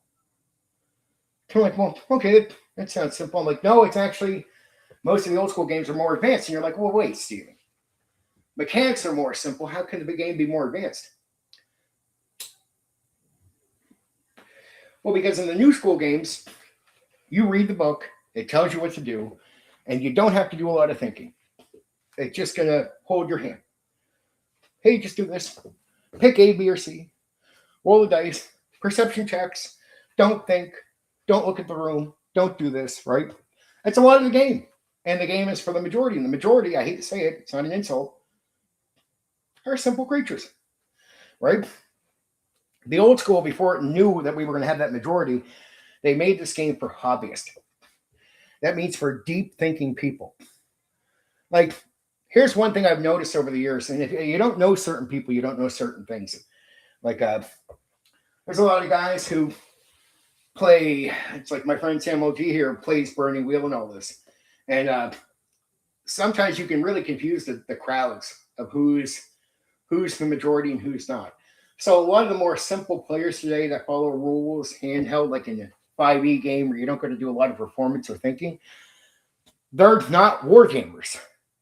A lot of people line up the more simple players we have with war gamers. War gamers are some of the most technical thinkers you'll ever meet in our type of hobby, right? Because if you play a war game, and I finally did after so many years and me being in the hobby, you realize war games are not simple and just about fighting. War games it's anything but fighting. There's so much your position, time, negotiating with the other player. You never attack until you have to attack. Attack is like the last thing. That's why combat is not this frequent blow up thing in old school tabletop role playing games. It's very rare. And Traveler, example, me and Samuel G was talking about Traveler. Traveler is made by a wargamer, right? These are not simple thinkers. These are guys that they want really hard, challenging thinking and very complicated thinking into what you're doing. That's why that's important. When you get to games like this, old school appreciates being in character and feeling the world for what it is. Atmosphere counts, everything else. So it becomes more advanced because it's not like a set of rules just guides you to be this way. I never ran this right until my fourth one. And when I finally did everything I just told you in that in the advice, the game was amazing. It just was. And the players were amazed with it. Right? But you also have to know that games like this, I hate to say it, that's why they don't have a big crowd. Games like Conspiracy X are made for hobbyists. They're not made for the majority. Majority are the guys that do pick A, B, or C. Don't think too much, guys. See, I know some guys will think 5e, though. There's a guy named Scott out there. I won't even say his last name because I don't want like a negative focus on him. But there's a guy out there that talks about 5e being advanced because the book is like this thick. I'm like, 5e is not advanced because the book is this thick. It's this thick because it explains what you have to do. It's telling you. It has to put so much text in there because instead of expecting you to think for yourself, the book does all the thinking for you. There's so much text in there because it's walking you through by your hand. Because 5e, here's what I said about 5e. I'm sorry to say it, but I really believe it. I believe the designers think that people that play 5e are drooling fucking morons. I think they think you're just so fucking dumb. You can improperly play an advanced game like Conspiracy X without them telling, here, man, just pick A, B, or C. Don't think. We don't want you to have to do that. Here's a perception check roll. Don't have to explain the room to you and get you to consider what you might do. Yeah, nothing wrong with enjoying that, but I prefer a mind game. So that's why I always sort of look at the hobby like there's two different hobbies. There's the roll the dice and don't think much part of the hobby. Then there's the what the hobby originally was. Think, think, think. Mind game challenge.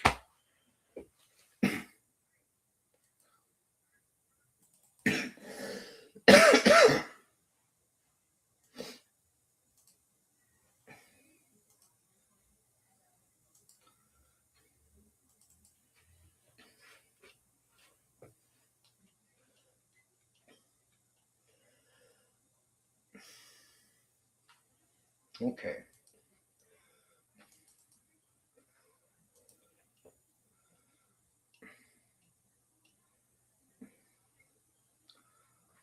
Let's talk about some of the rules for the game. Opposed actions. So when two characters directly compete with one another, the game also supports opposed resolution. These situations commonly arise during stealth, observation, interrogation, social conflicts, tactical encounters. Rather than treating NPCs as passive obstacles, the rules allow compatible opponents to actively challenge players' efforts so you can actually do things to oppose what the other person's doing and affect them through game rules. Combat is designed around real risk. The combat system supports the grounded tone of the setting. Firearms are dangerous. Good positioning matters. Preparation is rewarded. Poor tactical decisions can have serious consequences. The rules encourage players to think carefully before entering a fight, rather than assuming every encounter is meant to be solved through combat. Your cell grows with the campaign. One distinctive feature of Conspiracy X is that The campaign is not built solely around the individual characters. The players, also develop their operational cell, the team they work within. As the campaign progresses, the team, can become an important part of the game, reflecting the group's shared resources, support network, and growing experience as an investigative unit.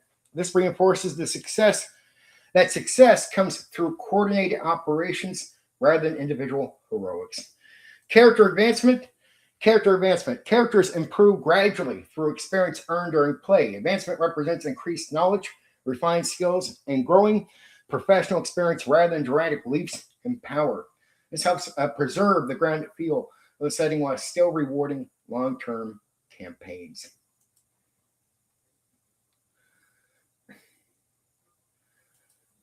But there.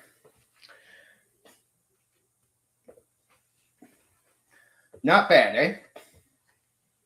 Not bad. Remember, these are overused. Not every rule of the game. This game does have guns and some other things, but it's not a big combat focus. It is all about investigation. And you are in the real world. It is about conspiracies, but you're not like the outsider. You're not like X-Files where you're like the guy trying to figure out if there is aliens. You're someone who's in. Right? You're in. Like, you might be one of the guys who meets the FBI guy. Like, you might be meeting the X-Files character. And he might be asking you, so is there aliens? You're like, no, there's nothing here, dude. You're the guy who has to cover that up. You're the guy who's going to be met in the X-Files TV show, who you might even decide. You might even decide, and you can do this for your character. It can be this unique. You can decide that you need some help from some guys from the outside. And you'll give them a bit of information like, there's some stuff that you might be onto. We definitely need your help. And you show up and you talk to the guy who's the X-Files guy. And every time he gets close, you just, no. Sorry, dude, I can't tell you that much. If I told you too much, I'd have to kill you. Right. You can have some fun with that, right? But this game is about being on the inside, not somebody trying to figure out this is real. You know it's real. You know it's real, right? It's a real mind game. I love Conspiracy X myself. I ran it 4 times. I love the fucking game. It's a fucking terrific game. You're free to ask any questions you want.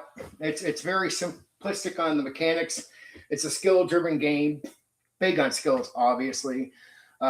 You're not going to solve a lot of problems through combat. Combat is fast, risky, and dangerous, right? If you try to do continuous combat, it's a meat grinder. You'll die often. It's just not meant to be combat. It's meant to be, even the combat itself is meant to be part of a chess game.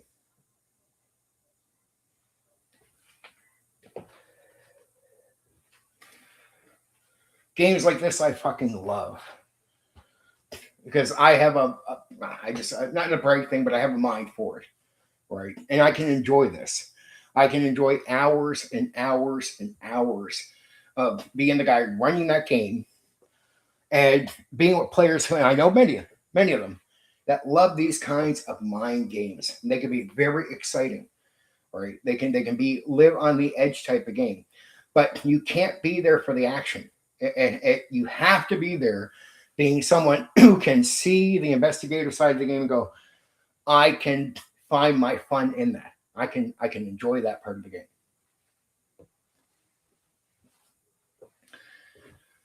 That's why when I was growing up, I call these mind games. I don't call them what they are now, which is more leaning to board games than they are mind games. That's why I especially don't like perception checks in D&D. I don't like where you got to stop thinking. And because I run D&D even in this way, that's why sometimes guys outside of the D&D world, I remember them saying so many simplistic things about D&D, and I'm like, well, dude, the game means absolutely nothing at the end of the day. It's going to be the person running it. And if you really understand things, like I remember guys saying, well, D&D, the original Dungeons & Dragons doesn't care about social interaction or character development. Can I be like, look, Most old designers never assumed they had to tell you what to do or build it as if it's a game gimmick. So if you go back to original D&D, what you'll find is, and this is where this is how I understand the game compared to some of the guys inside of it that would insult old school D&D. Like, you don't do character development or social interaction much. I'm like, well, all right, let's see. You negotiate with the faction, right? Yeah. You negotiate with the enemies, right? To avoid combat. Yeah. You negotiate with the merchant. Yeah. There's NPCs that are important. The only way you can find out about them is talking to them, right? Yep. They even talk about talking to the other characters, right? Yep. So first off, just imagine how much social interaction that is. Okay. Now you get the Beckme. There's lines in Beckme says once you know who your character is. So basically, what the game designers start assuming is you're talking in character so much because of their own game testing, you develop who the character is, right? They don't think they got to write that into the game to tell you that's what's going to happen. They think just by playing it, that's going to happen, so they can assume it. They can just write it as if it's acknowledged. Once you know who your character is, the only way to know who your character is to have developed a character's personality. And you do that through what? Social interaction. But if I said, look for where it's written in these games that you do social interaction for the sake of developing your character, you won't exactly find it directly told to you, right?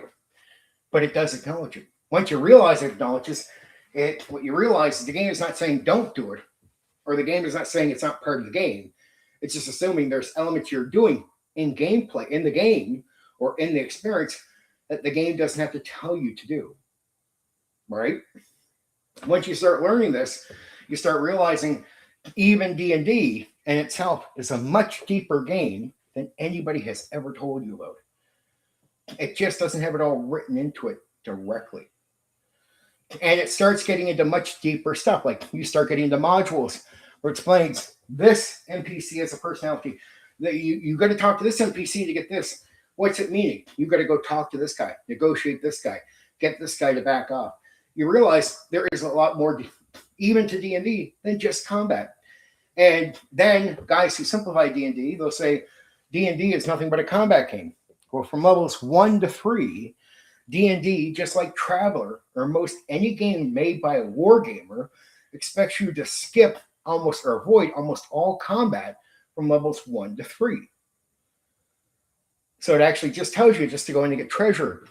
And that's why gold to XP experience points. It tells you to go back to the town and be doing, getting better equipment, doing training, stuff like this. So even D&D, outside of how, there's the way people play it, and then there's what the designers actually intend, right? So D&D itself is a much more deeper game, old school, than people give it credit for. It just initially doesn't tell you what seems like direct that it's a deeper game. It expects character development by Beckme. It doesn't expect you to care about a meat grinder combat game from levels 1 to 3. And then even then, you are meant to be careful with combat. And the whole idea of playing a hero who fights a lot in D&D, you're not even really a hero until level 9. Then you're capable of going from being a farmer to being someone who's established themselves with a reputation to fight. And so even the Traveller guys, their judgment of old school D&D is awful. Okay. Last one. If there's any questions, go ahead. If not, this will be it. And Sam OG, if you're still there or if you check this out later, appreciate you stopping by and saying a few things. Tomorrow, I promise you, I have a lot of questions already ready to go. We are going to have an excellent conversation. One word, it's not me. It's all about you. I'll say a few things, but it's really all about you. It is an interview, not just a discussion. So I want to get to know you myself more personally. And the audience here can get to know you a lot more. And if somebody hasn't, there's a lot of your YouTube fans. There's a lot of fans or people that like you on YouTube that haven't seen you do content for a long time. So it's a chance for them to get a refresher on who you are, find out more about you, maybe find out what you're doing. And no, AJ Pickett had a game to pitch, but if you check out every interview beforehand, it's just about bringing personalities on in the hobby. And so I'm excited. We can get to know your background, when you started, what drove you to where you got to. And I don't do debates or arguments on the interviews. It is about your thoughts and your opinions, right? I don't like third edition. I interviewed GM Cody. He fucking praises third edition. At no point do I sit there and try to counter what he's saying, because it is just about you sharing what you believe, right? What you think. And so it won't be there for me to blow smoke up my own ass or prove a point. So that's not what those interviews are about. So I just want you to know that before we get into it. It's a chance for you to let people know where you stand. Maybe I'll bring up, I'm probably going to bring up Shauna, just so we could have a minute to talk about. Rest in peace, Shauna. Shauna, and because he's a great guy, and I know you guys had a lot of similar views, and I know you guys were well connected, and he thought a lot of you. Oh, shit, he thought a lot of you do. And Shauna, he was not a big fan of most people, right? So very rare that he really, really liked someone. All right. So we'll bring him up just for nostalgia reasons, for good nostalgia reasons, out of respect. But we are at 3 hours, so at the end of this, we're gonna take off. It's gonna be it for the night. Good 3-hour stream. I'm very happy. I know there's some other streams coming on at a certain time, and unlike other content creators, old school, that are around, I try to time my streams or do things in certain ways, so I'm not always stepping on everyone else's toes, right? And there's a few of my people that like to watch other stuff, so there you go. I knew Conspiracy X would not be a hot game. It's the rarity.